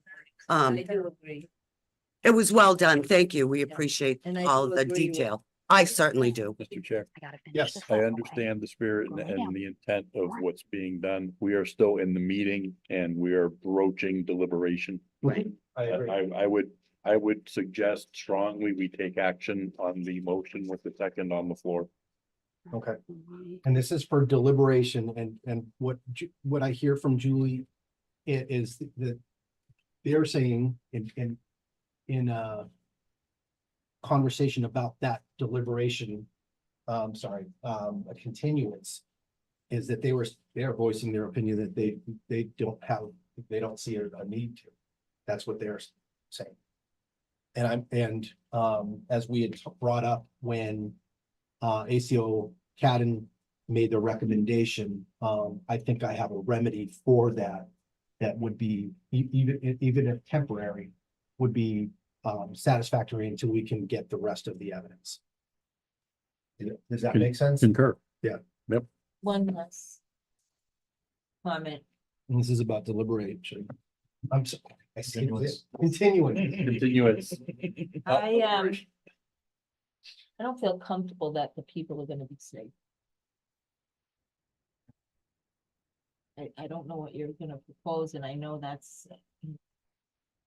I should hear it, but from the sense that I get, people are asking us, please make us safe. So I would redirect your question to Sarah to say, with your recommendation of temporary measures, would you feel that's adequate to alleviate Terry's concern? I'm not sure. I figured that there would be a continuance, so that's why I definitely wanted to address that, make that request to you to have something, because that's what the community keeps asking me on a daily basis, to keep us safe. We're not safe. We're afraid. We can't go outside. We can't get our mail. We can't go to the bus stop. So I wanted to help the community by at least requesting something tonight, to walk away with some way to protect them. I'm not sure what the end decision would be of the board, but at least having the muzzle and requiring the 3-foot leash. It's enforceable by citations. They don't pay their citations, so I'm not sure how we can enforce that other than continuing to issue citations and continuing to go there on a nearly daily basis. Which again, puts us in danger because he threatens us as well. So if we're deliberating, so just so everybody understands, we're still in public hearing and the motion is on continuance right now. So I'm kind of talking through provisions, and what Terry and Julie were discussing is maybe we don't need to. And Maybe just one other thing. So how, if you were, this is now theoretical, if we, after the hearing, and we took temporary action, how is that enforceable? It's only enforceable by citations from that per Mass General Law. So I mean, in respect to, and I really gotta, I want to make sure that Tim is correct. I don't want to get to a deliberative section. Yes. May I make a point then? Yes. Okay. Then if members of the board feel that they can make a decision tonight, then where we have the motion on the floor to continue, and it has been seconded, the correct path forward, in my opinion, would be that if you believe you can make a decision tonight, you vote no on this motion, vote it down, and then we move forward with a vote to close the hearing and then go to deliberations and a decision after that. If we, and that's the way we advance at this point, because we do have the motion on the floor and it's seconded to continue. Would be to vote that motion down, then move to close the hearing, and then the board would deliberate and then make a decision. And that would be a perfectly valid move. That would be a perfectly valid path forward for those members who believe that in their minds, they can make a decision tonight without any further evidence. There's 2 other hands up, Mr. Chair. Yep, the board's got to go through first. I will let you speak. Just for a second. Any comment, any further comment from the board? Mr. Chair, I would just like to say that I support Matt's comments in this. Okay. Completely. I think that would be the route to go. You have a motion and a second on the floor right The now. motion. I was the motion, I was. Terry was the second. You can also withdraw as well. I would, I'm not going to withdraw. I would like to see what the vote comes back as for the motion to continue. No, if I don't withdraw my motion, no, you can't withdraw your second. Not make it more. Yeah.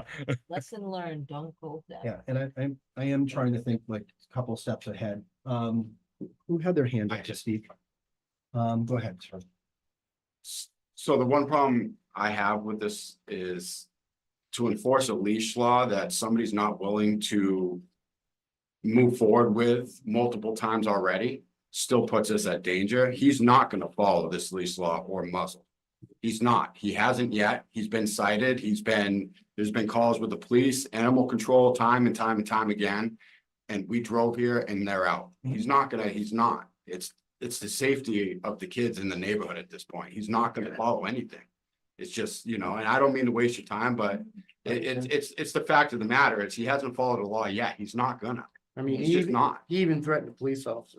Yeah, it's Come on. not, it's just not. You know what I gonna mean? You can't talk to somebody without reason. So, and you, sir. I just want to say, you know, we understand she had to come in with 2 plans, okay? In case we didn't show up, she didn't have the funder and the evidence in front of her. She had to come out with a backup plan.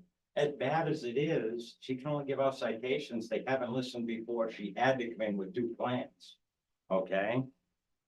We see 80% of the preponderance of the evidence right in front of us. Okay, 1 piece, 2 pieces missing. You've got a bunch of people under oath. You've got direct, direct, testimony. You've got direct, incidences. You've got things on file at the town. You have 80%. Now, like I said, I don't want to reiterate, but she had to come in with 2 plans. Bad plan, yes, but it was the best second plan she could have. Like it's the only other plan. I got But I it. don't think that's good enough. Yep. I've dealt with these people and it's just not enough. From what I'm hearing from the board is that, whether a varying degree of testimony was heard this evening, and I think the board is starting to solidify its mind. So right now, there is a motion and a second to, I keep wanting to say. Continue. Continue. My goodness. Any further discussions on motion to continue? Hearing none, I'm going to put that to a vote on the motion to continue to May 8th. How do you vote, Tim? No. Terry? No. Matt? Yes. Julie? No, And I vote no. Okay. Is there another motion? As we are still in public hearing. Mr. Chair, Yes. at this time, I move to close the public hearing. Re dangerous nuisance dog, being Dakota. second, I have a motion and a second. Could you restate your motion? I move to close the public hearing, dangerous dog, Dakota. Okay. I apologize for stumbling on that. Just, it's to close. Yep, it's to close the hearing. Any further discussion on closing the dangerous dog here? Is it Dakota or Fuguglietti? Fuguglietti is the owner, Dakota is the dog. Any further discussion? Hearing none on the motion to close the dog hearing, how do you vote, Tim? Yes. Terry? Yes. Julie? yes. Matt? No, I vote yes. We are, that is a 4-5 vote. We are up. We are closing the public hearing at 8:03 PM. Okay. We're now out of public hearing. Are there any motions or deliberation on the dangerous and nuisance dog matter of Dakota?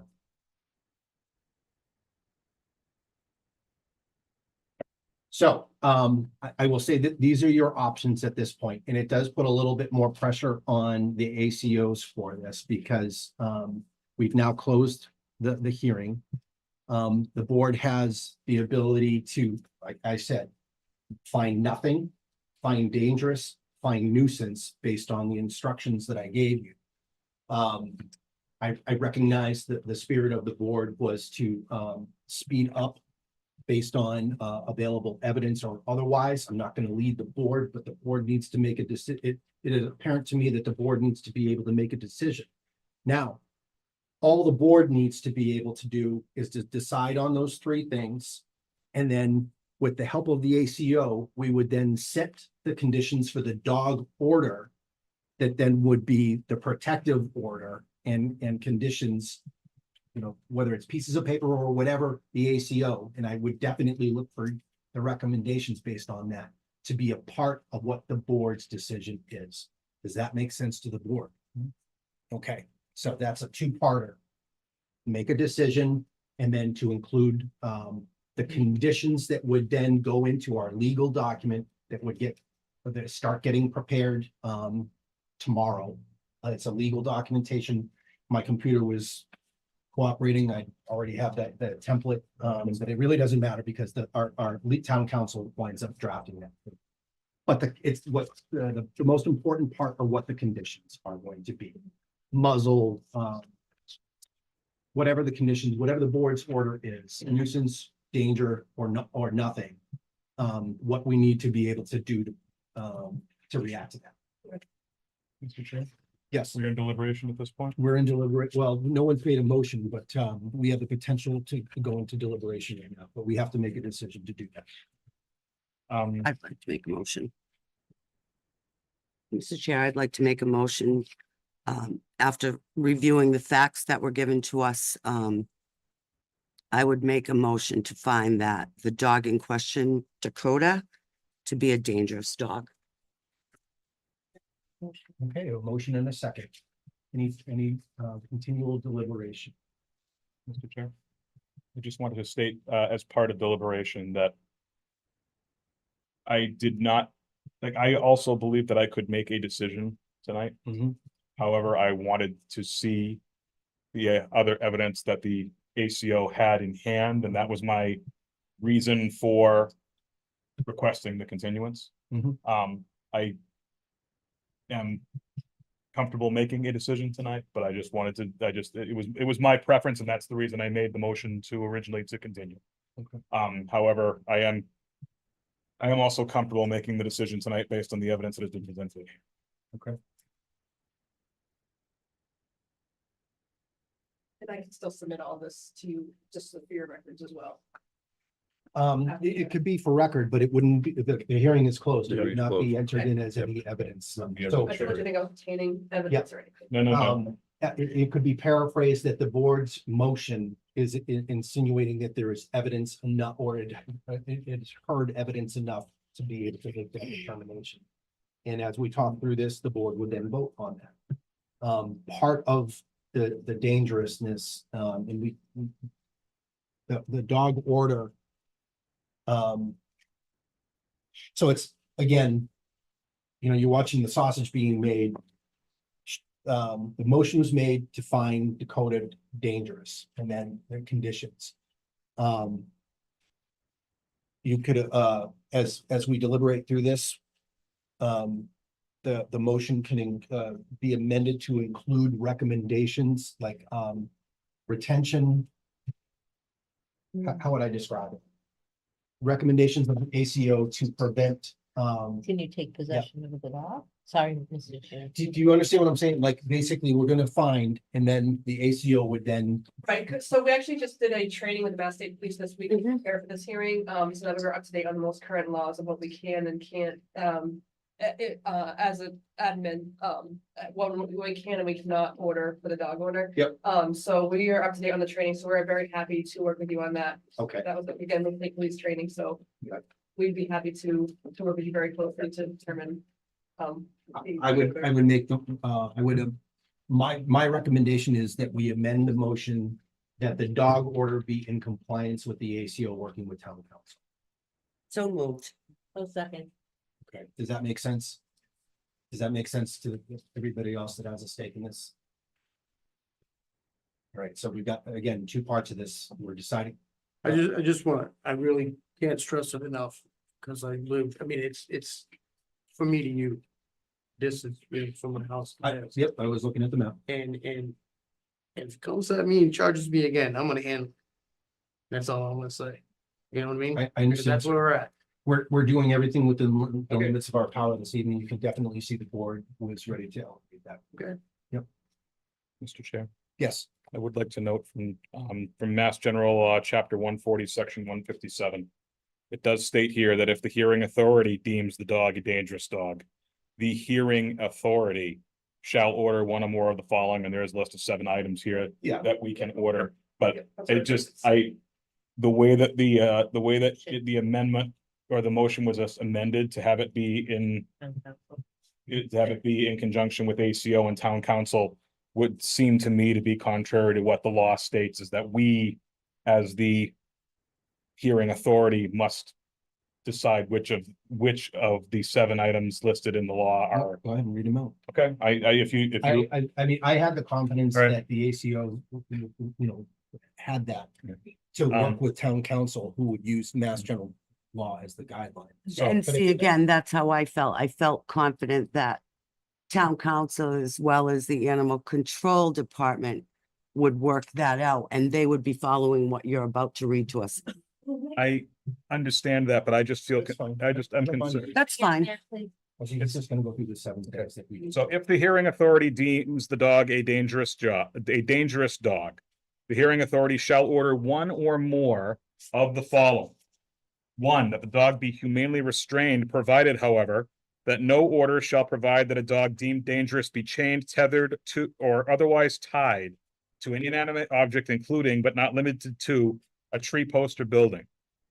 2, that the dog be confined to the premises of the keeper of the dog, provided, however, that confined shall mean securely confined indoors or confined outdoors in a securely enclosed or locked pen or dog run area upon the premises of the owner or keeper, provided further that such pen or dog run shall have a secure roof, and if such enclosure has no floor, secured to the sides thereof, the sides shall be embedded into the ground for not less than 2 feet, and provided further that within the confines of such pen or dog run, a dog house or proper shelter from the elements shall be provided to protect the dog. 3, that when removed from the premises of the owner or the premises of the person keeping the dog shall be securely and humanely muzzled and restrained with a chain or other tethering device having a minimum tensile strength of 300 pounds and not exceeding 3 feet in length.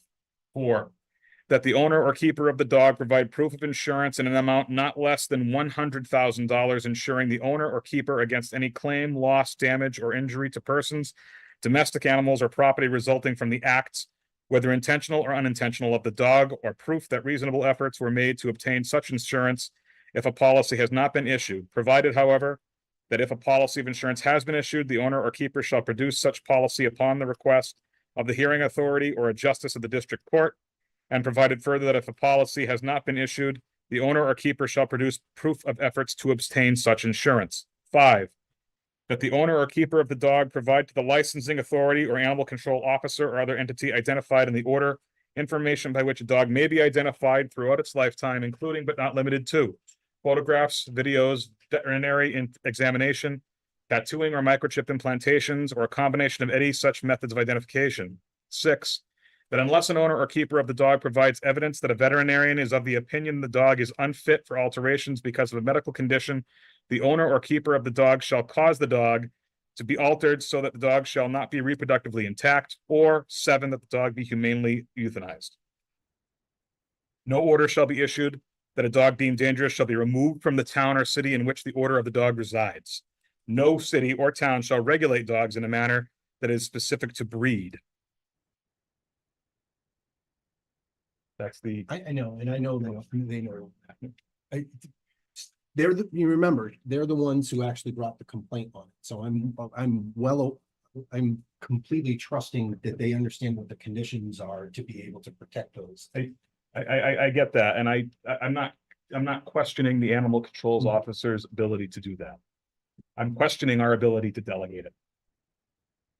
My concern is the way Remember, that we have to sign this. I know, but my concern is the way that I'm reading the law is that the hearing authority shall order it, Matt, not the hearing authority shall delegate. Yeah, Matt, I get it, but again, we started moving fast with scissors, and unless you were able to go through every single one of those and add those to the every single one of those 7 items, I'd rather defer to the expert to say, I know exactly which ones to add. So when they put it together with town council, because town council did the last time that we did this, they prepared that. The last time we did this, it was not a dangerous dog. It was a nuisance dog. It was a difference. So then the ability to, what I'm looking for here. Of course. The ability to, I think that you think correct. The ability to enforce for a nuisance dog as opposed to a dangerous dog is more vague in the law in my mind. Mr. Chair, I think it's unprecedented in the timing of this whole thing. to defer with delay, defer and delay here? We're not. What We're would be not. the turnaround is what I'm. Sarah, you gonna work on this Myra? tomorrow? That's exactly, that's our priority, and to help you, Matt, we could maybe just present you with our recommendation, and then the board can make the decision as the decision authority. Based on what we know with the owners and the dog, and enforcement, just our opinion, and then you guys can make a decision, and we can provide our evidence as to why we made the decision, or why we request or perhaps recommend that. And then you, the hearing authority, of course, being the board of selectmen, would make the decision on the determination. I'd like to hear the recommend, because then if we hear their recommendation, then I feel that we could amend our order to state that and then be within the regulation of the law. And then at that point, let town council draft the order as necessary. Right, but so you're telling them to do all the work that Sarah was going to do, you're telling her to do it right now here on the spot. Per the Well, it sounds like they have that recommendation already prepared. So that's the reason I'm saying, let them go ahead and state it. Okay, does that make sense? Yes. Go ahead. So our recommendation is euthanasia, based on the fact that the owners are not willing to comply. And the fact that they are moving shortly, and I understand a dangerous dog, once a dangerous dog follows it everywhere. But it seems like these individuals move frequently and aren't going to be honest with their new town and will not comply with the leash laws in their new homes and putting more children, minors and adults in danger. So that's our recommendation. Would you, so immediately? I say immediately, based on my experience as an animal control officer and the dogs that I've seen, I have over 10 years experience. This dog is hunting people. It gets kids, it doesn't matter what size. It's not going to change. It might get worse with age if it's an intact male. And the owners are completely non-compliant with anything that we have done. In fact, it's kind of like they mock us. We don't care what you say. We'll let it run off. So in Matt, the speed that by which you're talking about, the board is going to make a decision. In terms of a final signature, I would amend it to give the chair the ability to sign. I would, yeah, I would be okay with that. So I just want to, again, let's revise what the motion is going to be. And I think we can skip over the ACO part, or the recommendations of the ACO, and you're recommending euthanasia. It is within the letter of the law. The board's decision in terms of getting it done in accordance with the timeframe. So Julie, I would amend it to give the chair the ability to sign based on the board. So moved. So Mr. Chair, can I just state, this is not an easy decision in any way. I just want people to be aware of that. I also want to remind our residents of town, all 4 precincts, when you have a dog, you need to put it on a leash, because I will be highly recommending that we enforce our lease law in this town, because that law is being broken on a continuous daily basis. We're going to tighten up on that law. I think that we really need to, and I think that people that are owners of dogs that are taking them out for walks or whatnot, going to the parks, please put your dog on a leash. Please bring your poop bag or your poop scoop. Please do that for each other. You know, we got to work together on that. Does it feel like this is going a bit quickly?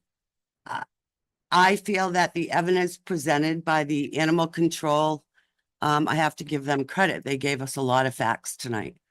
So this has not been easy. So I amend my motion. Okay.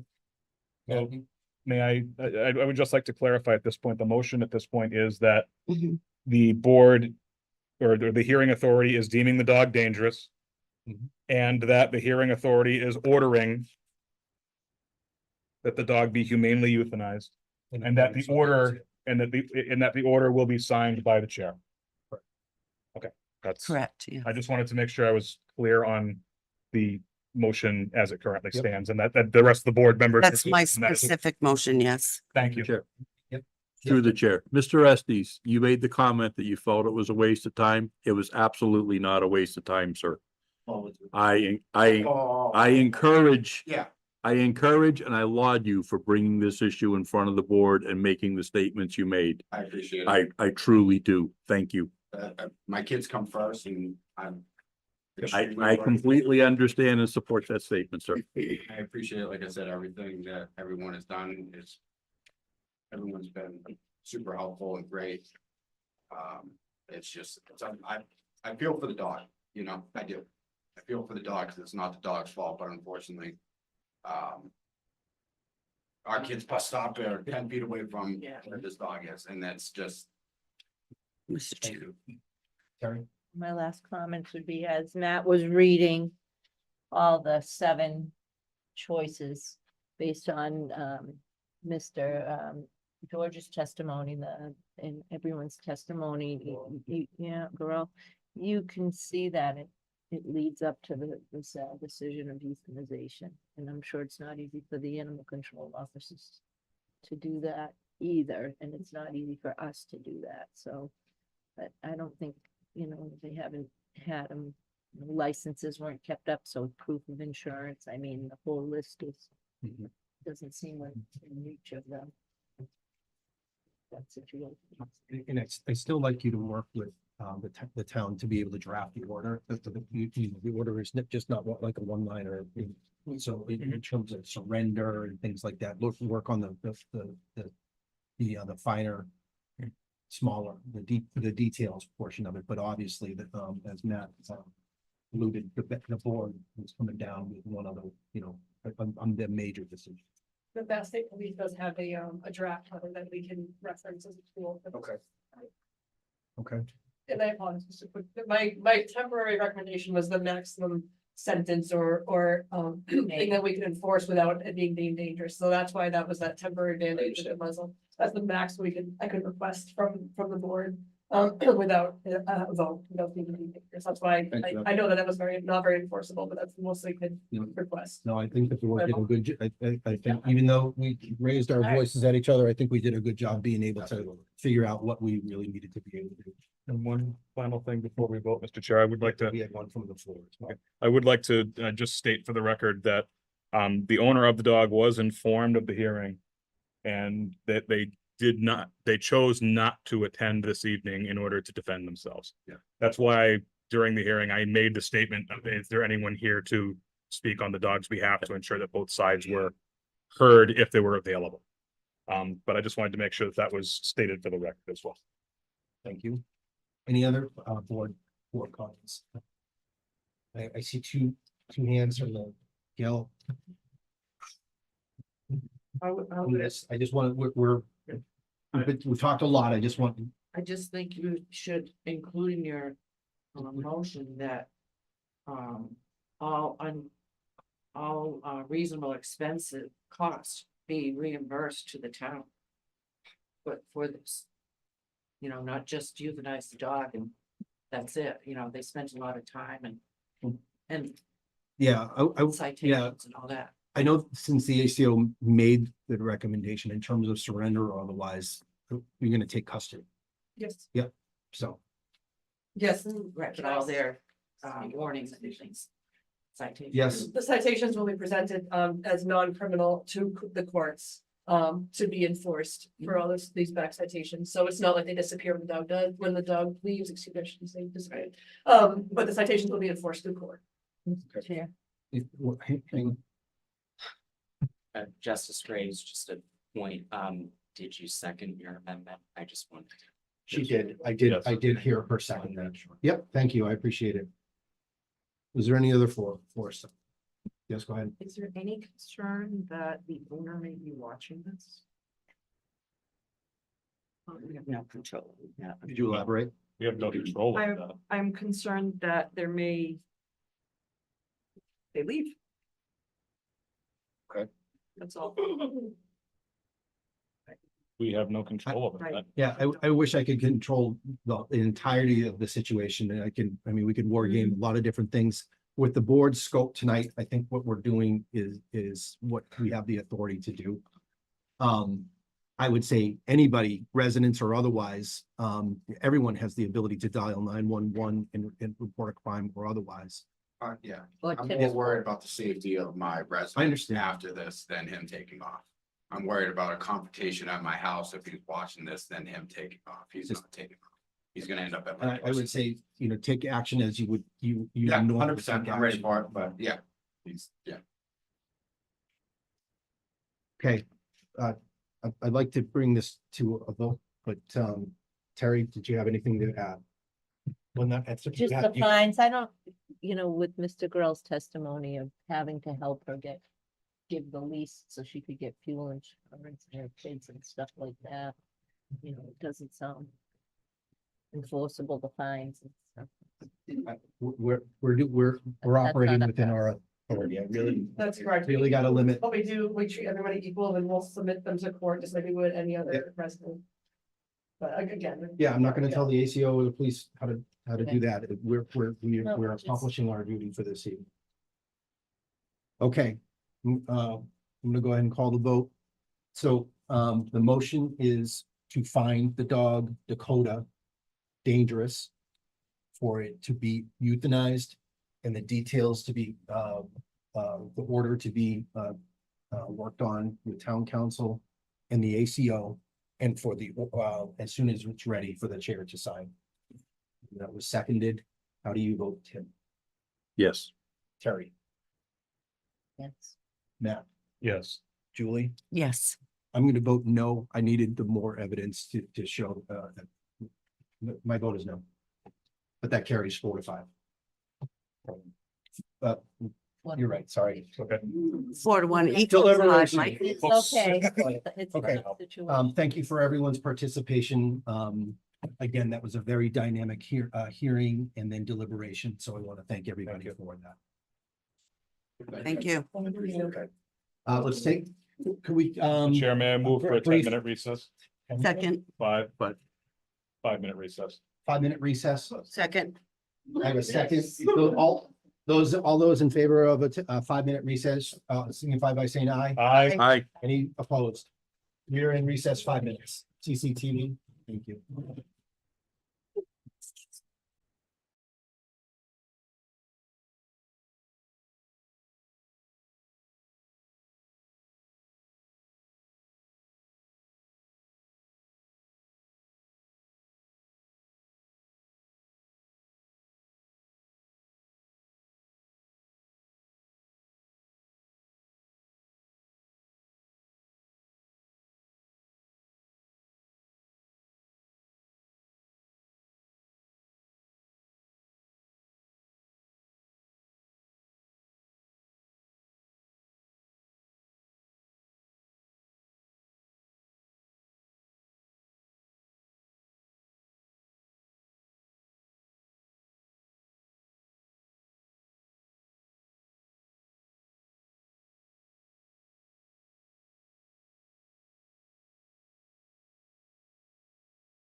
Jesus.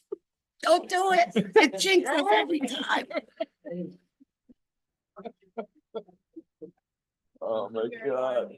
All right, folks, we are back from recess. And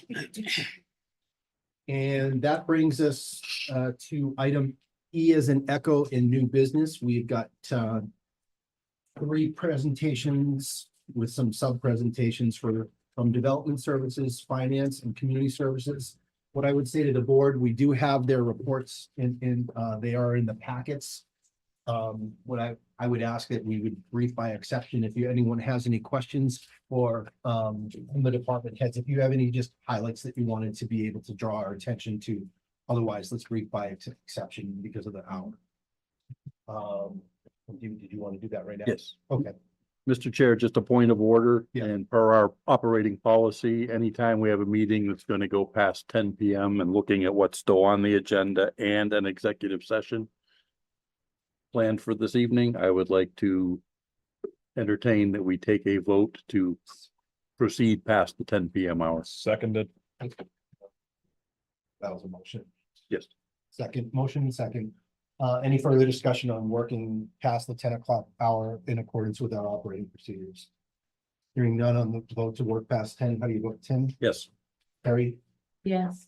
Matt? Yes. Julie? Yes. And I'm a yes as well. Good evening, Development Services. Hello, Hi. I'm Lori Weta. And I'm not. And you are so lucky. Although I'm feeling pretty lucky to be on this side of the table right now. Uh-huh. Hard decisions. Good one. My report is pretty rote. I mean, I have a few highlights. I just like to say that we were able to, in the third quarter, Superior Court did give us permission to enter onto 25 Central Street and do what we needed to do. And through a lot of cooperation and a lot of interdepartmental cooperation, we did make a big difference on Monday in a lot of different places. So thank you to all the departments.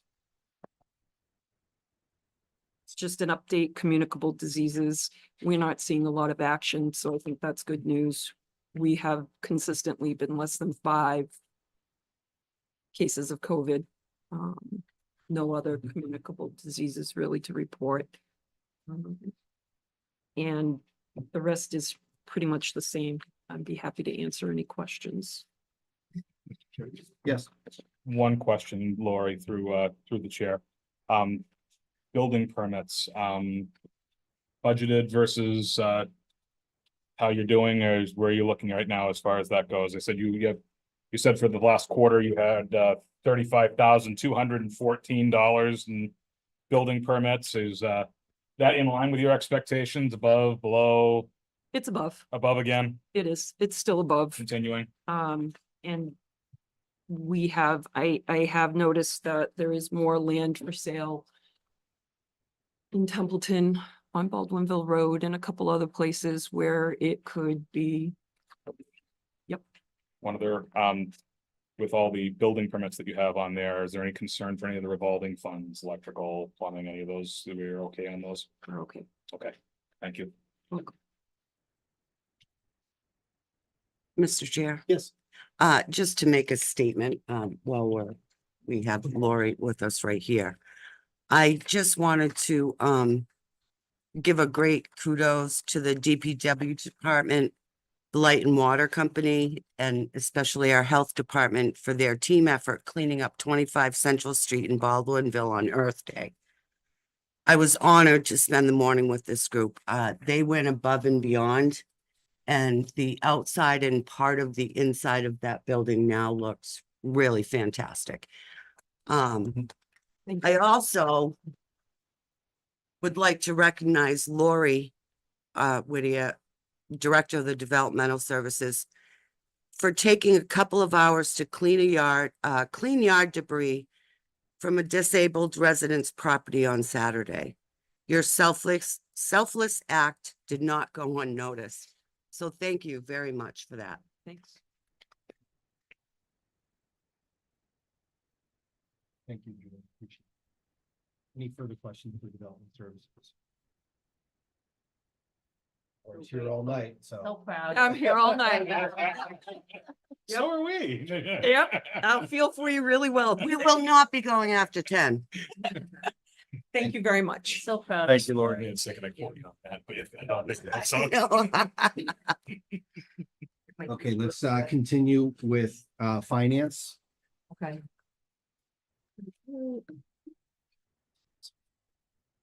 Let's see Kelly's coming on. There she is. There's Karen. Hi, how are you tonight? Great. Okay, again, we're just gonna kind of, you all have the report. You know, the only thing is that I just wanted to, bring to everybody's attention is on the revenue budget, we're at 76%. We do have, the budget for the departments is really well. You've got the cash flow report, the special projects, where we are with that. Everything else, we're just in really good shape. There's really not a lot to talk about on the finance part of it. So I'm just gonna, if you've got any questions, let me know. If you haven't really had a chance to look over it a lot, please feel free to email me with questions. And then we'll move on to justice if don't have anything else for me. Kelly, I just had Yes. one note on the, I believe it's the revenues sheets from July to Okay. March FY 2024. Earnings on investments. It looks like we projected $7,500 and that we're actually at $97,000, 1,306% of where we're supposed to be. That's legit. And nah, you're muted, or we can't hear you anyways. Okay, can you hear me now? There we go. Now Okay. we're in business. Yes, we still weren't sure when this budget was put together, how we were gonna do at that point. We were still losing money with the investments. And Cheryl also, we've had with the additional cash that we've had, she put out 2 6-month CDs that we've been able to get, great return on. And so, yes, that is correct. That's where we are for this year. And going into the next fiscal year, I think we have a better revenue budget for investment income. Yes. Thank you. Kudos to you, Cheryl. Yep. Hold on. Yep. Any other questions? Gail, you had a question? Yes, has the cash flow been updated on the website? Because last time I looked, it was only up to the second quarter of FY 23.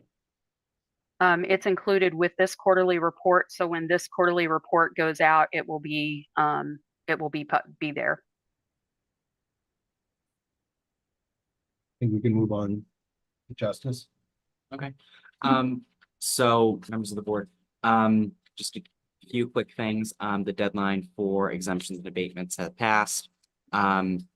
In terms of abatements, there's still some that were being reviewed within the appropriate window in April. But just a quick note that 5 of the abatements that we granted were, well, 4 out of the 5 were from properties that the town took in tax title. We do have to abate those because those become exempt properties. Cheryl has done a good job of putting things in the tax title and moving towards foreclosure on the ones that we deem necessary. So I do want to thank her for that. Other things to note, outside of everything that's normally being done, as I know I've mentioned repeatedly, we are going into a certification year for all of our assessed values. Work on that has already begun. I have already had a startup meeting with our BLA. BLA is Board of Local Assessment. It's under the Department of Revenue. I've already had a meeting with our field advisor, our vision project manager, and also with our consultant, just to make sure everything's up to speed on that. We've already gone out. I know our commercial property owners are aware of this, that we've done personal property inspections throughout town. Notices went up on that. And we submitted our revaluation work plan, and that was approved by the state in this quarter. I'm still taking classes towards my certification. I'm more involved with the Worcester County Assessors Association on their e-board, and we have a new administrative assistant this quarter, and Karen is doing fantastic. So that is all that I have for you, Chuck, unless you have any questions. Any questions for justice? Great report, by the way. Thank you. Great, thank you very much, Justice. Cheryl. All right, I'll be real quick. My quarter doesn't change. I collect and that's about it. That's it. My numbers were there for the quarter. We did have that issue with the demand of the first excise. But I mean, we've looked into it. They somehow got to town. I don't know what happened when they got to the post office. When I go to the Cape conference, that's where all our vendors are. I will start looking around and see if there's anybody else that we can try, or I will also probably try to get that on Code Red this year, so that at least it's on there for the people that do have signed up for it. We'll get that notice. And hopefully, I mean, we put it on the website. TCTV did post it on theirs, and you know, it's in the weekly every week when they come out, but we'll do our best to keep getting the word out. That, unless you have any questions, things don't change in my office. I keep the Code Red thing in my opening spiel. Yeah. The enrollments, the last time I had talked with Eric on enrollments, it's low. It's disappointingly low. So I just, you know, people watching, friends, family, or whatever, it doesn't take much to sign up for it, and you really, especially like the weather alerts, you'll get a weather alert for your, you know, zip code. Yeah, I think it's worth it. And you get it in your email. Yes, that's correct. Email. You can specify. Yep. Yeah, both. Yep. Thank Maybe you. using the electronic signs too, Mike. And I'm just. We have it up there right now. I'm banking my prayers for May first. I'm hoping I think we're trying to get a grant for an electronic sign. Possibly. Yeah, so I mean, I'm hoping that if we have something out front would be great, that we can change the message constantly. You know, just letting everybody know what's going, dog licenses, no matter what, you know, the exemption. Putting dates out there so people can see it all the time would be great if we could get a sign that would be able to change. it. One in Lemons. We do, yeah. Yeah. Great. Go ahead, Thank you. Liz. Suggestion, every time somebody walks in this building and interacts with a member of the staff, have you signed up for Code Red? Oh. If not, can I help you? Thank you. Any other questions for Cheryl? Thank you. Thanks. Excellent. So everything should be pretty well covered in the report. I just want to put a little bit of quick emphasis on the COVID-19 Recovery and Micro Grant Program. Back on February 1st, the program launched after the board approved $50,000 of ARPA funding for the program. These were $1,000 micro grants for Templeton residents and community groups to aid in recovery from the pandemic. We've awarded all those funds. It's a really successful program and really wonderful to see how we've reached the community. So thank you to all the community members who applied, and thank you to the board for approving it, for Terry for helping me out. Yep, so great program, and I will answer any questions. Very easy to work. Mr. Chairman. Yep. Can I just state for the record once again, we have a grant writer in Templeton. Sorry, I had to throw that out there. Took us 9 years to get that. Gracelyn, I noticed you do in your report, you do have a couple grant rejections. Two, Yep. any specific reason? Yes. So that Same was- as like the micro grant running out of money? Okay. Yes, that was the Community Compact Efficiency and Regionalization Grant and the OGR AED device grant. For the AED grant, that one, well, for both of them really, really limited funding. I think one. Let's see. I wrote it. It was 330,000 for the Yep. defibrillator and only Yeah, and then for the Community Compact one, they had, I think, 4.3. they had 600,000 I and got it. received $4.3 million of requests, so just not enough funding to go around. Yeah. It's a steep one. Yeah, Yeah. yeah. Both of them recommended that we apply again next year. They expect to have more funding. I think for that AED one, they're open to college campuses, municipalities, nonprofits, so a really wide pool. Unfortunately, we just weren't their prime candidate. They also wanted us to implement a new kind of tracking system. We already have one that works well for us, so that it wasn't the best fit. than the funding. It's on that one. And then again, for the efficiency and regionalization one, not enough funding, but we will hopefully be at fine next year. Great. Any further questions for the finance team? I have none. Right, hearing none. Thanks, finance team. Thank you. Thank you. Yeah. Thank you, Kelly. Good night. Yep. Have a good night. Next. Community services. Hello. Hello, Jackie. Hello. Library, the highlights, budget was pretty big this quarter. Did work on implementing 2 technology grants that will help to expand the availability and level of comfort with technology for our residents at the library and senior center. TCTV's Sarah DeJoy helped us with the winter e-newsletter. It was fantastic. Jackie mentioned the stitching group that's going strong. The microgrants was really gratifying to work with Terry and Graceland to award those.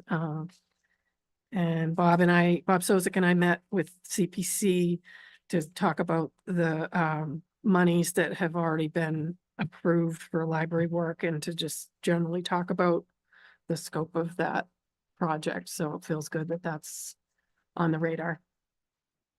So you have any library questions?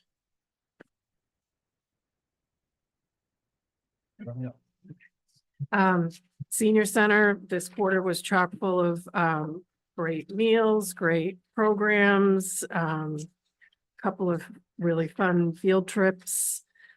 We did honor our volunteers with a luncheon. And I did mention about one of our volunteers, Claudette, who she is tasked with making happy birthday phone calls to everyone 75 and over. We used to send cards, but cut down on the postage, and she loves doing this. And she made 28 calls in the month of February, and some of those were from her hospital bed. So Oh, my goodness. amazing. I am just amazed daily by the work of the volunteers over there. So, and just a side note, even though it's not this quarter, we are trying to rejuvenate a veterans program. So we're going to start a veterans gathering and breakfast the first Tuesdays of each month at 10:30 in the morning, beginning May 7th. So any veterans that are thinking they might want to come by, we're hoping it'll really take off. Years ago, we used to have a pretty regular veterans program, so we really hope to have that again. Does anyone know who the current commander of the Legion is? I forget the gentleman's name. I know Mr. Cutter. I would reach out or, I'll think of it in a minute. yeah, because I know they do a breakfast or a coffee as Okay. well.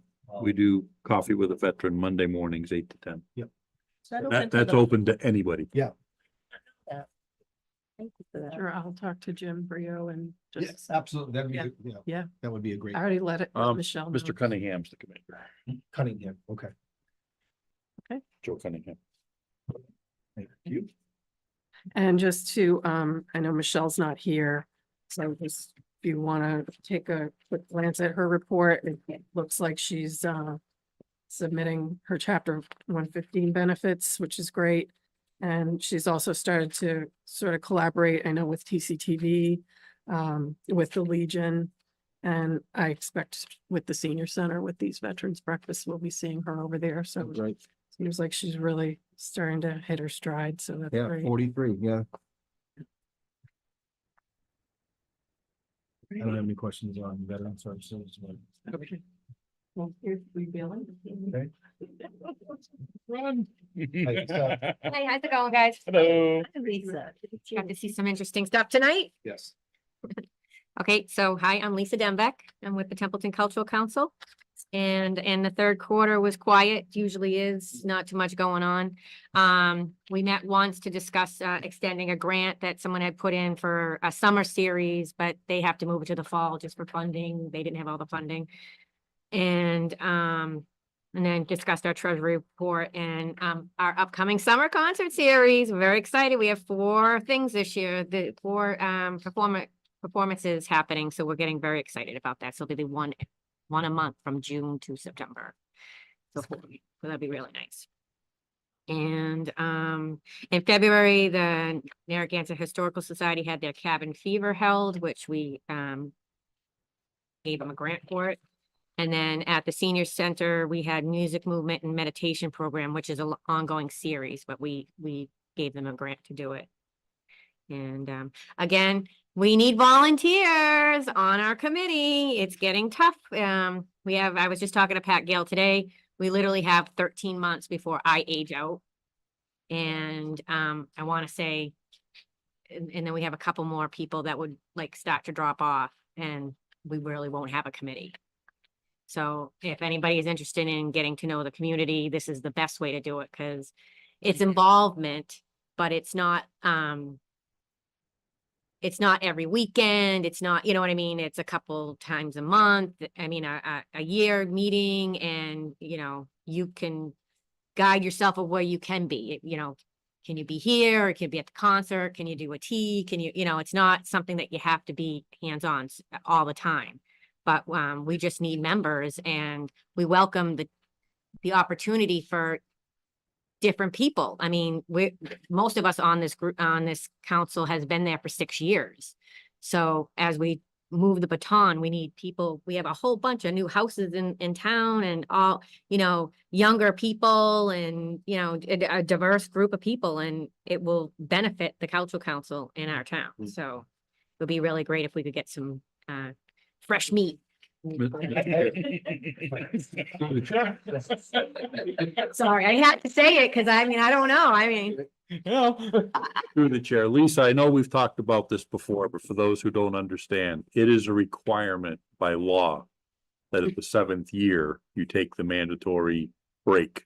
yeah. Am I correct? So you are, when you sign up, it's 3 consecutive years. You can't, once you sign up, you have to be on it for 3 years. Most people that are on it enjoy it, so they stay the next 3. So it's a 6-year succession, I guess is the word. And then yes, it's mandatory by the law to take 1 year off and then come back. Like Pat Gale, she took a year off and then came back onto it.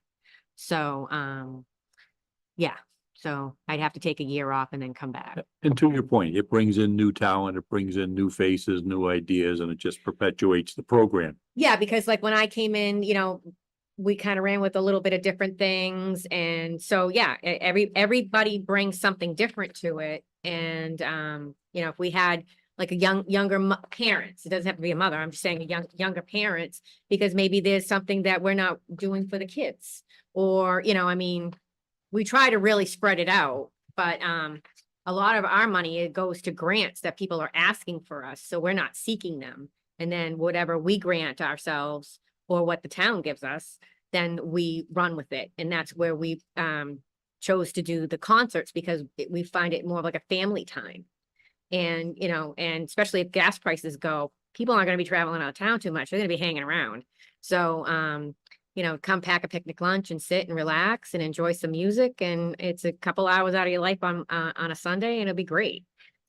Curious, Mr. Chair, just curious, are all our applications online, or do we have any loose ones at the library or out in the hall, or our applications, is everything done online, or do we have any loose printed out applications we could, for, you know?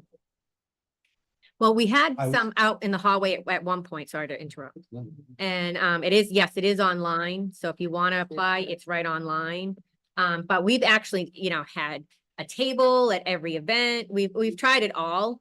And I mean, it's people just walk by the table like we're, you know, oh no, I don't want to talk to them. They might want me. Yep. So, and you know, that's how I became part of the council, was because I went to a cabin fever or something, and Pat was like, oh, and because I knew some of, you know, Pat and Barbara White, I knew a lot of the ladies, and they're like, you'll be terrific.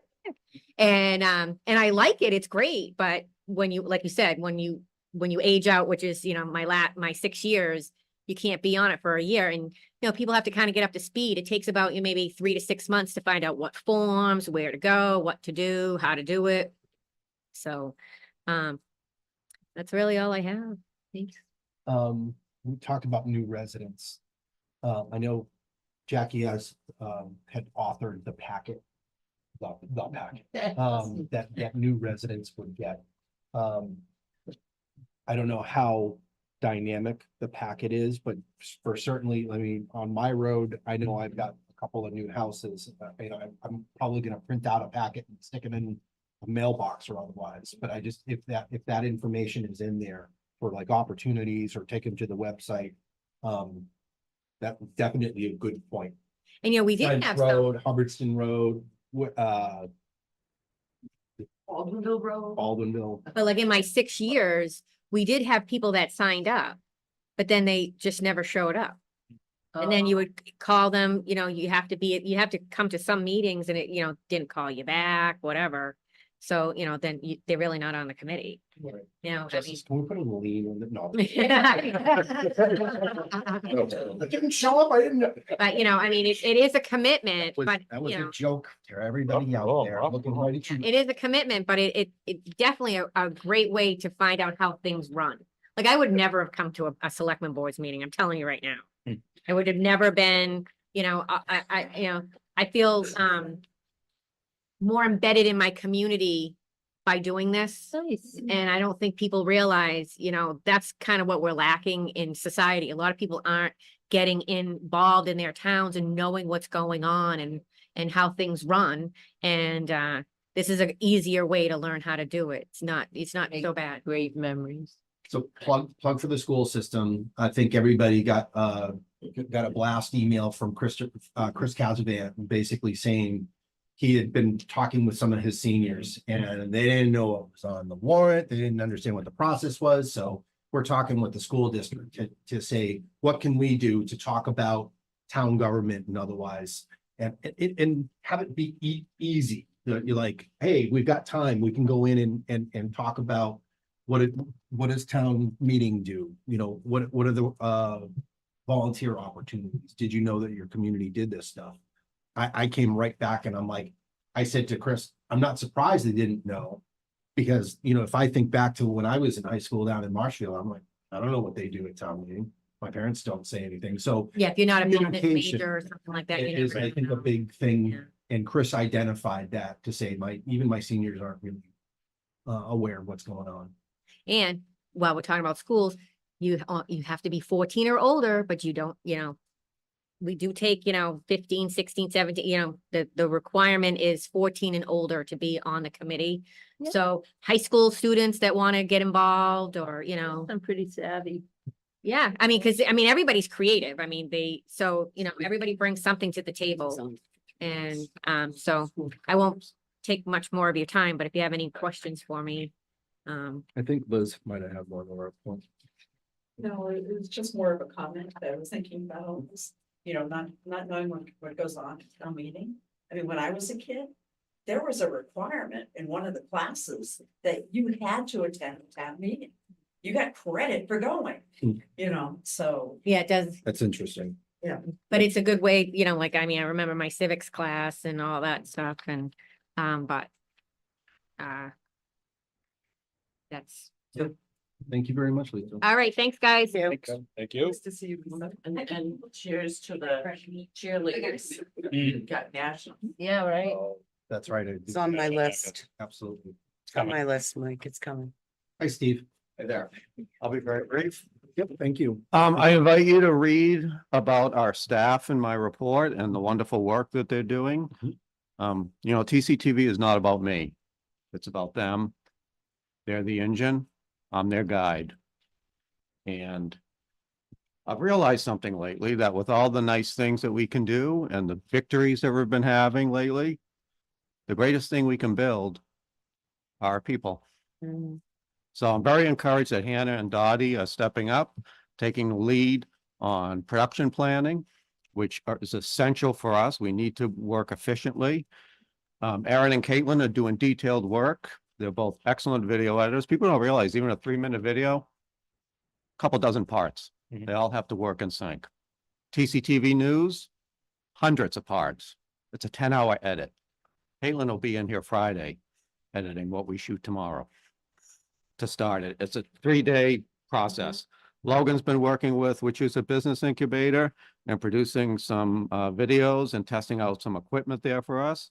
Our new hire, Alex, is doing great with producing calendar notices, Montechusett TV posts, and is devising a plan for electronic signage for our town that TCTV can also capitalize on. Soon we'll be bringing back last year's summer interns, Sarah and Ian. They're both excellent workers. We can't wait to start working with them again, probably mid-May. And we're working with Mass Hire on getting more summer interns that they pay for. And we're also talking with Murdoch High School about interns during the school year that will receive credit. And we may be talking to Quabbin as well, because they run pathways programs that allow that. So a lot going on. I won't get into the analytics, but know that meeting views are up and up again. And they're having an effect on the analytics and the metrics as well. So people are paying attention. That's all I have. Any questions for Steve? Just a comment. I really like the jacket Thank you.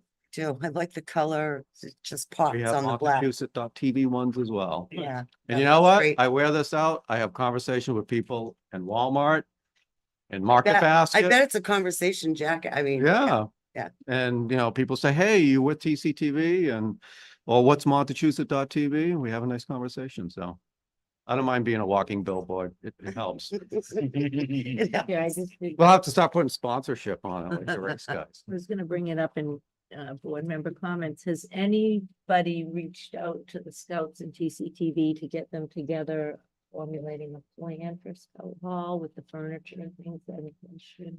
Or do we need to assign somebody to that task of coordinating meetings, or is that something? We are actually talking to some scouts at the local council level, at the higher council level, and meeting with somebody within the next 2 weeks. And they want to partner with us on an adventure on program. What about moving into Scout Hall? Has anything been addressed about that so that you can be cohesive and? I understand that on May 29th that there will be, the operating procedures will be reintroduced. They haven't finished construction. They're gonna finish. But Yeah.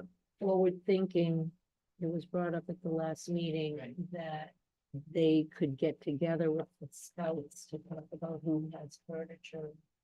You know, come up with some creative ways to help each other. We would like to get the furnishings in there before we can occupy the space. Just, We don't have an occupancy permit, so we're jumping the gun. I know, Point is, who would orchestrate the meeting? I would think the town administrator can I could be make a off, comment but on I don't this? know. We have furniture. It's in storage. Furniture.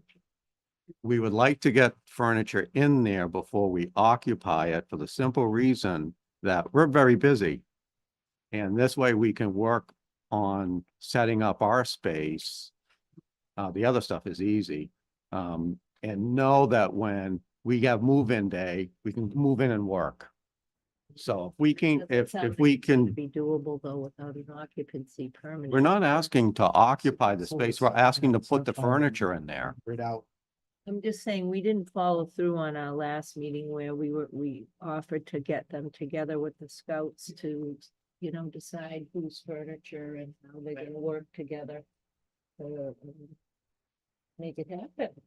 And maybe we could task the town manager with getting a hold of the scouts and TCTV and setting the meeting so that they can open up the dialogue. You know, you can decide whose furniture is We can going. take that off. We're all in favor of that. That's just something that I feel we need to follow through on. And then again, at some point talking about sustainability, because just the thought of not having TCTV to help us with the concerts on the common and the advertisements, it's a concern. Funding is a concern. Right, and we shouldn't go, it's not gonna go away, Gail, can I ask that you? Thank you. so sorry, that was my two things and then. And I would just say in closing, it's become a distraction for us. Because we have to deal with this all the time. And you know, working in this room, it's nice for a few hours a day, but we're cramming shifts into 3 hours. And we're not working efficiently. We need that place to work efficiently. Yeah, I'm not gonna have this budget discussion. Nope. No, not that, And but we'll be bringing a lot of ideas to the table for the budget. once, you don't wanna wait till the occupancy permit before you have Okay, the no, but conversation. now you're conflating the other thing. I mean, you jump to the budget discussion. We're not gonna have a budget discussion. I just said we'll definitely take it offline. Okay, I understand what your frustration is, but let's just stick to the report we have right now. all right, thanks. Absolutely, we can talk with the town full-time staff to see where they are with that. Okay, thank you, Steve. Okay, any other questions? Oh, no, it's on. Okay. All right, thank you very much. I appreciate the report.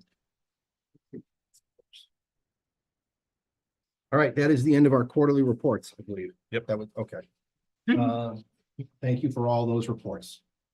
We're gonna move on to action item H, action related to a senior center donation. You'll find a memo in your packet from Jackie Prime. Elaine and Kevin Jones from the Ryan Patrick Jones Heart of a Hero Foundation has offered to deliver a bi-weekly donation of baked goods from Hannaford to the senior center for distribution there and in the food pantry for the next year. That's fantastic. Mr. Chairman, I move to accept the senior center donation. Second. I have a motion and a second. Thank you very much.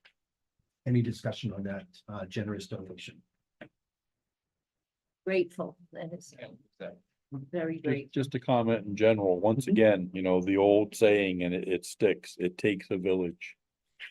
We have the people in town who are actually supporting that statement every time we turn around. Senior Center is reaping a lot of great benefits from a lot of good people who have their hearts and their minds in the right place. I'm, for one, am very grateful that we have this much a level of participation. So, yeah.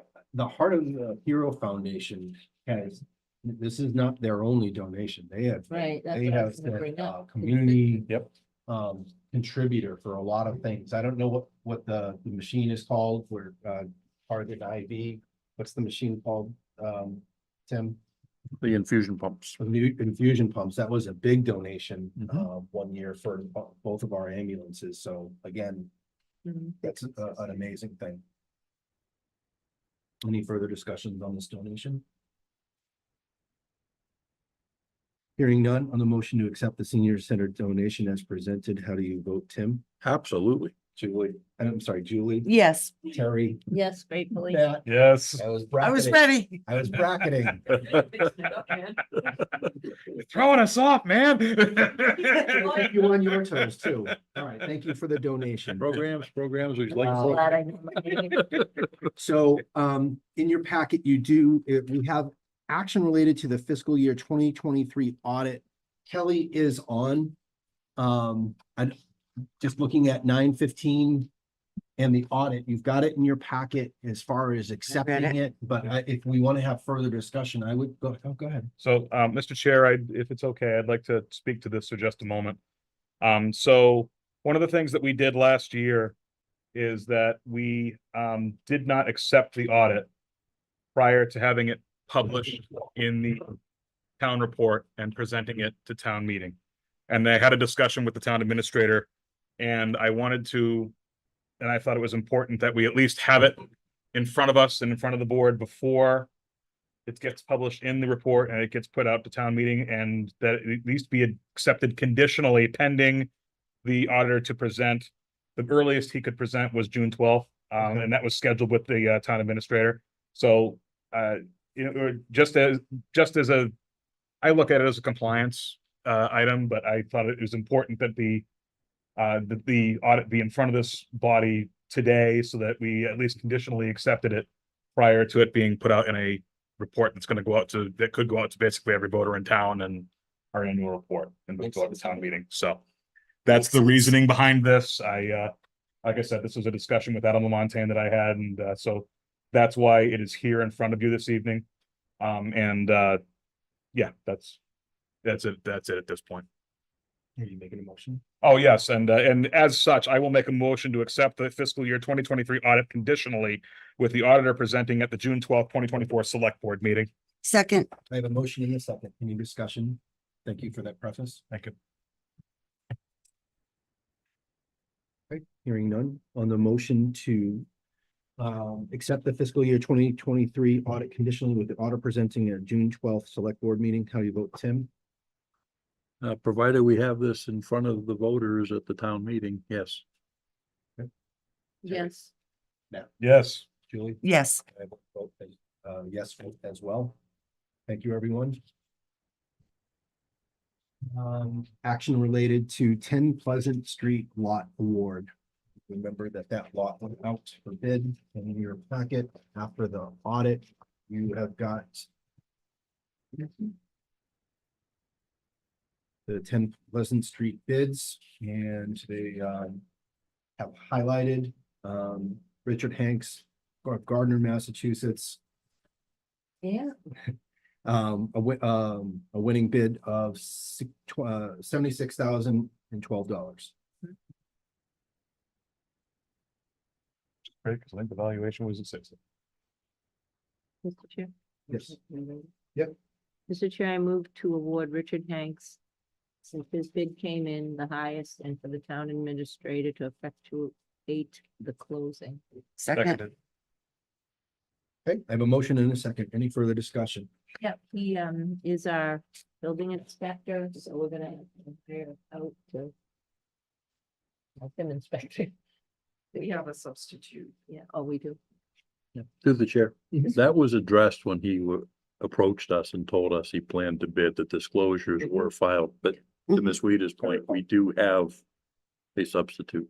Okay, great. Only question I had is why we did this by a bid, why we did not do this through a normal real estate transaction with a multiple listing service, and I've raised that in the past and I did really get an answer back. We It's just- can't do that. We're not in the business to sell property. We have to auction it off. But at town meeting, we specifically voted to sell the property. That was the will of the voters. That's why I'm raising the question in the phrase I used. easy. Yep. That was what? Sorry. Tim, I've got that. I have it, Tim. Thank you. It's not like. No, I understand. Yeah.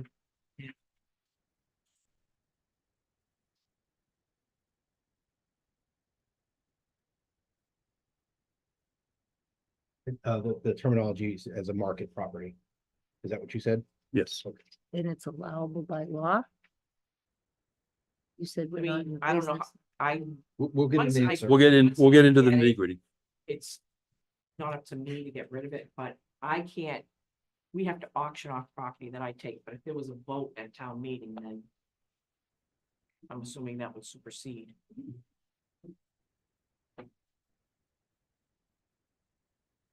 So.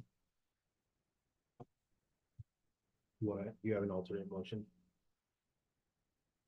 If we do not want to proceed, I mean, I think we're kind of cart in front of the horse at this point, but if it's in violation of how the town voted. Yeah, I don't have the to have warrant. disposition. I of don't have the property. warrant in front of me, but we voted to put the money into that demolition account Is there any for the problem purpose delaying of this? raising the structure. I'd rather have an And then answer. sell Holly, it. I'm not, if Holly or Kelly, if you have any, why wasn't this sold as a market property rather than an auction? Are we following mass general law? With the procurement laws, you really can't sell it just like a regular property is sold. It has to be auction. And when you finally sell it, even with an auction, it's still the sale of the property. Does that make sense? Yes, Justice? I was also, so Justice Graves, I was gonna point out that when this did go up for sale, I did compare this to when the board, this would have been several boards back. I want to say it would have been either right before the pandemic or during it when we had sold several properties. And I believe that was the same procedure for that. in line with the town bylaws, as you were the custodians of town property, the town voted to sell certain properties and then you put them out to bid that way. Yeah, I agree. That We're was selling the it. way I just want to, I'd informationally, I think we could either handle this as a delay because you want to specify or as an informational piece that we can take down and run to ground. I still think, I'm comfortable with the auction process. I just- Selling it. Just a point of order and information. Okay. It just, I have a question. Let's do the research on that, but let's continue. Is there any other discussion on the auction and award to Richard Hanks? All right, hearing nothing further, I do have the note, Tim, on the motion to award to Richard Hanks, since his bid came in highest and for the town administrator to effectuate the closing. How do you vote, Tim? Yes. Terry? Yes. Matt? Yes. Julie? Yes. And I'm a yes vote as well. Thank you, everyone. All right, last new business is the discussion related to the town administrator's review. In front of you, I gave you a packet. Everyone has the packet, yes? Yes. Okay. On 10 April, everyone understands that Mr. Lamontagne has a contract with us. Every April, we go through a review of the town administrator. A few of you did question doing in this process, feeling uncomfortable from the legality portion of it. If you had instructed me to perform the evaluation and I did it, it would not be a public document. It wouldn't be a publicly produced document. However, because we do this in contract and you received your instructions to do it all, we all participate as we all have input for it. It is an aggregation document. Therefore, we are deliberating in this document. That is why we go through the public review of his of the aggregate scores assigned by all of you. So, Mr. Chair, so what, can you clarify what you're saying is this is what we came up with this year. But there is an alternative, should we choose to, in the future, just put this back on a future as long meeting. as we're. We could assign you to do this in That is- private, that because is- I That is correct. am strongly opposed to this being public. It's a man's life and reputation, and I'm just so sorry that I didn't understand that you could have done this in private, because Well, that's town council's, so it was, again, it was a few of you that were concerned about the process. We're still complying with it. right? And we have to, we're in this Yep, process, yep. I get it. But if there's a way we can put it on a future agenda to change the process, Yeah. to make it private, I am advocating. for it. I appreciate. I still think that this process is it's useful and it should be a positive process. No one is perfect. That's not the goal, is to just say everything is okay. And if there were things that the town administrator were doing well that we didn't identify, or the things that we wanted to improve on, and as you'll see from this report, I still think that there are really good things that we can pull out of this, and we should look at it as a positive experience I agree. for Adam or for our town administrator, rather than if, I get it. Okay, so I gave the instructions to everybody. You'll see in your packet, you have your example sheet. I do want to point out there were 10 areas. Comments were reserved for justifying extremes. So if you had a 3, it did not require or a 3, 4, or 2, it didn't require you to put a comment. And it's really meant to justify that. But anyway, 1 through 5 was how you were grading. You will then find on page 3, this is the key document. You've got the aggregation of all your scores. And you'll see each select board member is numbered 1 through 5. You grade each 10 areas. You can see that each select board member has a total down at the bottom. And then on the right-hand side, total values by competency. And those scores, again, you can look at the next page under the competency to find out where the total values, outstanding, exceeds expectations, meets expectations, needs improvement, or unacceptable. So you can see on the total evaluation score of 161 is a combination of all the competencies. And if I could bring you to the last page, town administrator had a total raw score of 161. However, there, as you can see on the note, I'm sorry, at the lot, there's a quick note on that page 4. There were 4 incidences of zeros for scoring was noted, which was not allowed in the instructions. This resulted in an overall grading variance of 5 points. So, although the scores are kept there and the competency values are there, I wanted to preserve how the select board members, I cannot change numbers or otherwise, but when you looked at the overall grading rubric, there was a variance between 161 and 165 to account for those zeros. Does everyone understand that? Okay, the zeros stand, but that just creates a variance. So total raw score of 161 was recorded, adjusted for 161 if those zeros were ones, indicating an overall evaluation of meets expectations. One competency area was judged as needs improvement, and that was professional maturity. One competency area was judged as exceeds expectations, which was professional development. The highest grade score was recorded as 50 as outstanding, and the lowest was recorded as 10, again, adjusted for 14 for the zeros, but it would have also been unacceptable. All evaluator copies have been retained with the original scores and justification comments and observations. I will say individual comments were evaluated and compared with numerical results and were consistent and justified. So again, those notes on your last page were the culmination of that aggregation, and that gives Adam a favorable review that he is meeting our expectations. Are there any questions for the evaluation? I'd like to thank everybody's input. You all did a great job. Okay. I don't know if it needs a motion otherwise. Really, it'll be handed to Adam, whether he was out this evening. I'll make sure he gets a copy. Mr. Chairman, can I make a comment? Sure. In regard to this? I agree with Terry. I would like to see this done in a different format. Okay. If it can be changed and a discussion brought up at a different date. Mhm. I'd also like to think that my colleagues on this board took the time, like I did, to speak with employees in regard to the town administrator's review.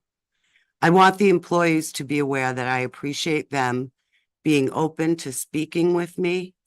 I listened to them over the past year in regard to the town administrator's performance and took this into consideration when I was writing my review. Mhm.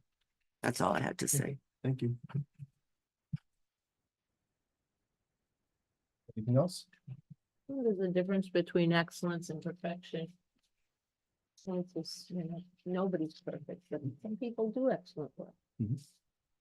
Yep, and we'll just ask to take the feedback, what he's doing well and what he needs to improve on. So again, thank you for everyone's input. All right. We're gonna put it on further agenda to reevaluate how we. Well, we do this every year. So again, this time next year, with whatever the makeup of the board, we will wind up having that discussion. According Yep. to MMA, we need an executive session and decide, right? Oh, no, that was just a contract. Correct. There is going to be ample time to discuss that. Okay. I promise you, I guarantee you, we will have that discussion again. All right, moving into old business. Based on the time, I was going to ask, or I was gonna at least make a motion to table discussion related to changing the select board operating procedures, just to talk about town announcements, really just amending the agenda. And just, let's move it, yeah. Second. Okay. Any discussion on tabling that item? Hearing none on the motion to table the discussion on select board operating procedures, how do you vote, Tim? Yes. Terry? Yes. Yeah. Yes. Julie? Yes. I vote yes as well. Okay, and last item on old business for a discussion. I had a conversation, so it came up in citizen input this evening. I had a conversation with Tim. So we voted, and it's brought up two meetings prior, not the last meeting, 2 meetings ago, we voted to go after a dam grant for data collection. The following week, and it was also the week that we were approving the warrant. Adam briefed in the town administrator comments that he had made he almost want to use his words. He had made a decision to not go after the grant. And Tim had brought up and he said, we can't vote for one thing and have the town administrator do another. I wanted to put this back on because I don't think that was fully fleshed out in his description. And understanding, we've got the grant writer here this evening. What I understand from the process, it's not just the Depot Pond grant that we had. It was a further Grace, if you could come up to the microphone in case we just need some fidelity on grant processes. So this grant specifically was a reimbursement grant. Yep. And it required, we lost, I was almost gonna ask if Kelly could stand as well. It required funds assurance. And what I don't think Adam did a good job giving the report on and had the appearance that he was decision making was the fact that we could not get funds assurance comes from town meeting. It had to be a town meeting vote for this kind of funding. What other grants do we have right now aside from the dam grant where it's you actually have, the town has to pay for it and then it's a reimbursement? What other grants am I aware of that are reimbursement Right. grants? I would say the vast majority of programs are reimbursement. I can only name a couple, maybe 2 or 3 at the most, that are upfront lump sum disbursement grants. Most grants either have a cost share or a reimbursement grants. Okay. Or have some kind of financial commitment. So in the case of the dam grant, I mean, we're about to go into annual town meeting in terms of warrant articles and setting these things. Would we, I mean, if we needed fund assurance to actually submit for the grant, if we don't have town, if we don't have town meeting approval, we can't secure the funds. Is that an accurate statement? We're having conversations right now to determine how, I always forget the word, deficit spending can be used for that. I don't think we can. That's why I think, Adam had to make a decision for the grant. I will. So I'm concerned, I thought about the demolition grant back when Jeff Bennett was on here and he advocated for the demolition enterprise fund. How are we gonna move forward with these? I mean, I agree, we got a grant writing, that's great, but how do we move forward if we need to front the money for some of these things when town meeting has not authorized it? If we haven't gone out and secured the funds for a specific purpose? Or, I wouldn't think that we could just deficit, the only thing you can deficit spend is snow and ice. Yeah. So I was aware of that, so It's the only it's part of a broader conversation, I think. So how can we do that? We have had other grants we've applied for that have a contribution. In this particular case, we had guidance from a state agency telling us to pursue this. We had our team of folks telling us to pursue this. This board collaborated, gave a directive, and then that directive, in my mind, was overturned. That's where I'm having a really hard time swallowing the pill. But how would he have gotten funds assurance? We have a budget line item for the select board. We can expend our budget line item. What was the? I know. I can answer part of it. What was the cost for the dam? Do you know The total figures? cost would have been 39,000. The cost share was 9,750. And if I'm not mistaken, we can expend up to $10,000 out of our account by the decision of But the this board. total, say that again? What was 39,000. So we would have come up with 39,000. Funds assurance for 39,000. 39,000 And without then town meeting. capital We planning gotta come also. up with a policy for, so that, for the financial team to be on the same sheet of music to go after grant items, so we don't have. Whether he countermanded us or otherwise, we've got to figure out how we're gonna move forward, or else, how's Grace supposed to put in? No, I understand that, but are we going for the total reimbursement or are we doing the contribution? Well, to go out to bid for this item, you'd have to be able to have funds assurance to go out to bid. So you'd have to have the $39,000. Is that it? Yes, and in order to be reimbursed, you have to provide the paid invoice. We'd have to have it and then spend it, and then we get the money back. We get part of the money back at the end. Right, and of course, that's all contingent upon actually receiving the grant. Exactly. You We get might the get, we might get contract. stuck for the full amount if we don't get the grant. Mr. Chair, I didn't come out with, but I had talked to Representative Zlotnick. He had never heard of Garbage Air in this situation, and he was going to take it up with the Attorney General. I just followed I don't through know what this you mean. morning, but, well, because the state could have done something, but because they didn't serve him properly, they couldn't. How can we actually deal with this going forward? Right, whose responsibility is it? If Templeton doesn't have the money and we don't have funds assurance and we're growing beyond our revenue as it is and can't pay for police and fire. Taking over I don't- this, it's just, I think we should look for more information on a higher level. And hold the state accountable. I understand It what was you're a saying. great offer by the dam and seawall, but there's Lisa. other things that could have been done. I understand what you're saying, but what we're trying to, whether it's the dam grant or any other that requires us to provide the total upfront cost, and then, like veterans benefits, we budget and we appropriate, and town meeting says yes, knowing that we're getting 75% back, which is much like the situation where the Grace puts into these grants.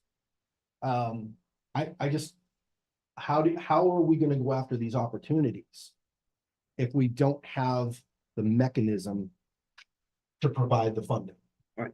And that's the discussion I wanted to be able to have, understanding that we missed the grant opportunity because Adam and the finance team could not provide funds insurance. That was a required piece of paper. I try and let the board go first, but you're absolutely jumping out of your seat. So Quiet. please, no, go I'm ahead. trying to be. No, What should have happened in the last meeting, in my opinion, is that if the TA had concerns, first of all, the meeting before, the same information that he provided, it should have already come to his attention. That's question number one. Number two is in the last meeting, he should have at that point said, I have a concern about this. He is in control of the agenda. He could have put it on an agenda item saying we need a warrant on the spring town meeting for X amount of money to be able to solve it. And then we wouldn't have had to have missed it. I don't disagree with that. And I do know the time frame for where we were with the warrant. Again, that's discretion that whether. Hey, come, I'm trying. I know you're frustrated. I am frustrated because we had an opportunity that was missed because of a decision that was made that wasn't within somebody's control to make. And we have two problems that we need to, or the board, excuse me, the board needs to discuss. Yes, your concern about, you know, your description of what happens with the VA funds, perfect example. Why wasn't this already put in place? You know, to be able to handle that. That's what needs to happen, and it needed to be on this town warrant. But it wasn't, because whatever reason. Mr. Chair, the deadline is April 5th. For the grant. How can you how can you file for a grant when you don't even have a meeting? So that's the spirit of what I wanted the discussion tonight, is to be able to, whether it's the dam grant or any other opportunity that, I mean, Grace's report was what, 3 pages long of different opportunities going out there. What other ones are we gonna miss the boat on? Because Whatever mistake or otherwise was made in terms of what needed to do to support that. I'm saying going forward, I'd rather have a mechanism in place, so there's not errant discretion or otherwise, to be able to say, this is how we're going to get funds assurance for a multitude of grants that wind up occurring. And the other thing everyone needs to remember is that you can have an out-of-cycle select board meeting to be able to handle these things in a timely manner. Mhm. So I'm frustrated. I've gone through why. And so, yes, you need to come up with a mechanism to be able to handle these grants. The question is, that does Grace, and I don't know if you do or not, and I'm sorry for putting you on the spot, know roughly how big of a budget you would need to have to be able to cover all of those things in any year, as you put them out, you pay for them, you get reimbursed, and you start developing this. And I don't know what kind of fund it needs to be, but whatever the fund is, to take care of it moving forward.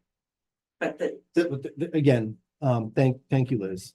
That's the discussion I wanted to be able to have, even as Liz is talking about, you know, like there's that expectation that it's a big, you know, it could be a bigger amount. And if we wind up determining the discretion and say, we don't have as many, I know the word slush funds are used lovingly during pre-town meetings and otherwise like that.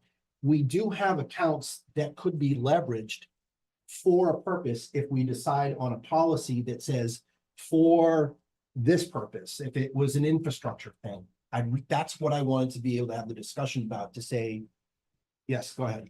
I'm just wondering, I know that with like the demolition revolving account. Right. The state often offers that type of grant. I'm watching for it to happen again. And at one point, we discussed that revolving fund being funded in order to do exactly what you're talking about. Mhm. Would it be legal for you to have a revolving account specifically tagged for grant processes? Scope would have to be clear, Right. because town meeting, it has to be if town meeting says yes to that, it has to be, the scope needs to be crystal clear for use to be able to say, you know, so, you know, she can't say, well, I'm gonna put pinball machine, I'm gonna get a grant to put pinball machines in every town building, you know, that's not. Yes, please. All right. But moving forward, I, you know, whether it's a policy discussion or otherwise, I know you're not happy with that, missing the opportunity for that damn thing. Well, that's not, actually, it's the priorities. I mean, we have TCTV, now we have this, and I it's know. like, whoop. But I'd like to figure that out, and. Mr. Chairman, Yes. can I just state that, again, we sit in these seats to balance a budget Right. and to set policy. So I would strongly agree with you if you decide to put it on an agenda to talk about a policy change in regard to financing Okay. or pre-financing and then getting reimbursement. Other than that, I think this conversation is like over at this point in the evening, and then having everyone give their opinion from your audience. I concur, you know. That's just how I feel. So yeah, some of us get frustrated on this end of the I could table just- as well. Piggyback off of those last two comments made, I do think if the town is going to have a full-time grant writer and consistently Yep. and frequently be going after grant opportunities, there was a lot of recommendations made, but I do think having the grant process be more embroiled in the budget process is a positive. And I can start, I can even see some of this policy shaking out for like who would be the authority? How much would, like, a reimbursement factor would be key to that, like, if it was only a 50% we'd have prior authorization to go into grant opportunities that were 75% reimbursement or over or something. So I agree, let's have that policy discussion at a later meeting. Polly was. I thought she was.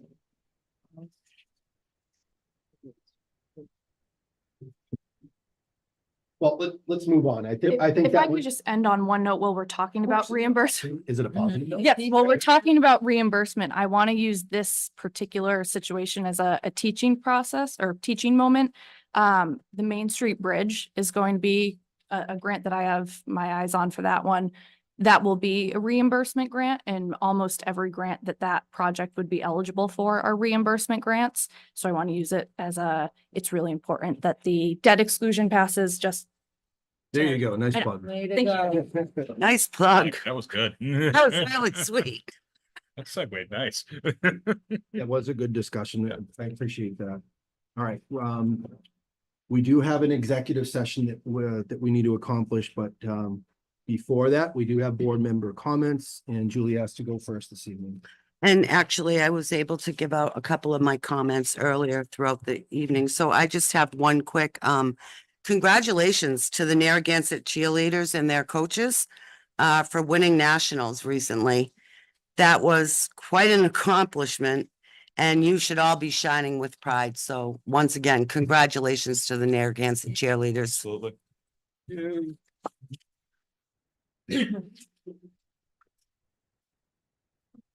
We'd like to go next.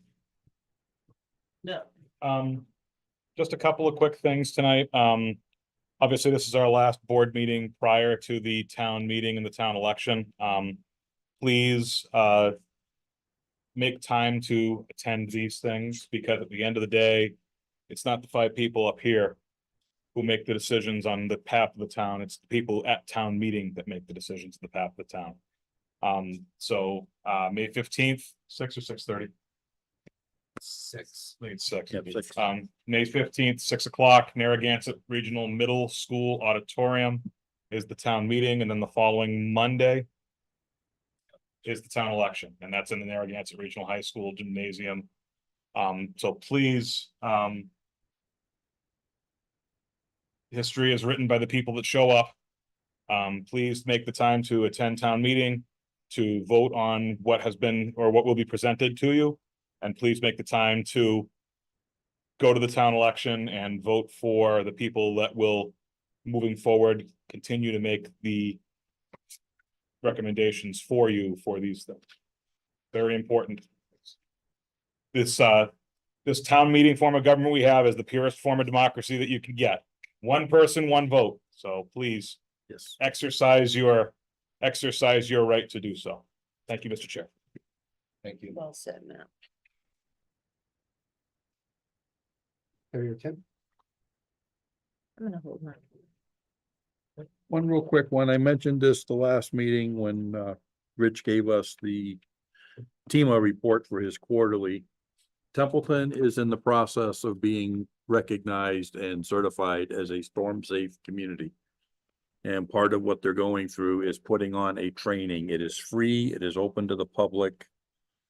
We can contact Captain Leighton through the fire department. He's also a deputy director over at TEMA, and he's kind of running point on it. There were 40 seats available originally. I don't know what the count is today, but it's sign up and show up at 6 to 8 or 6 to 8:30 p.m. It'll be held at the senior center. I believe it's May 22nd, which, if I'm not mistaken, will be one of our scheduled select board meetings. So I won't be able to attend this one, but there will be future presentations as well. And again, our little team doing all these wonderful things and moving us forward, strong work. Did you say that 22nd was a select board meeting? So. I thought so. It's 29 is what I have. Okay. Holly, can you confirm that? I believe it's the 29th. Yeah, it is the 29th. All right. Thank you, Tim. You're all set? Yeah. I'm good. I am, I'm good as well. So the next meeting, well. You already went through all the meeting things, so I don't have to revamp those. So folks, we're gonna be entering into executive session. We will not be coming back for an open meeting. So we're gonna take a minute or two for TCTV to decompress from the evening and set us up. Otherwise, thanks for coming this evening. Any There's some comments there, but we don't have to address them now. or either that or the past. Mr. Chair. Yes. I move that we recess for 5 minutes so TCTV can reset the room. And we will at this point close the public session of the meeting and move forward into an executive session. Okay. As identified on our agenda. Sure. And then do we come out for a vote? No. There is no vote tonight. That I'm aware of. So the motion, do I hear a second? Seconded. Okay, a motion is second to take a 5-minute recess and then go into public to executive session for the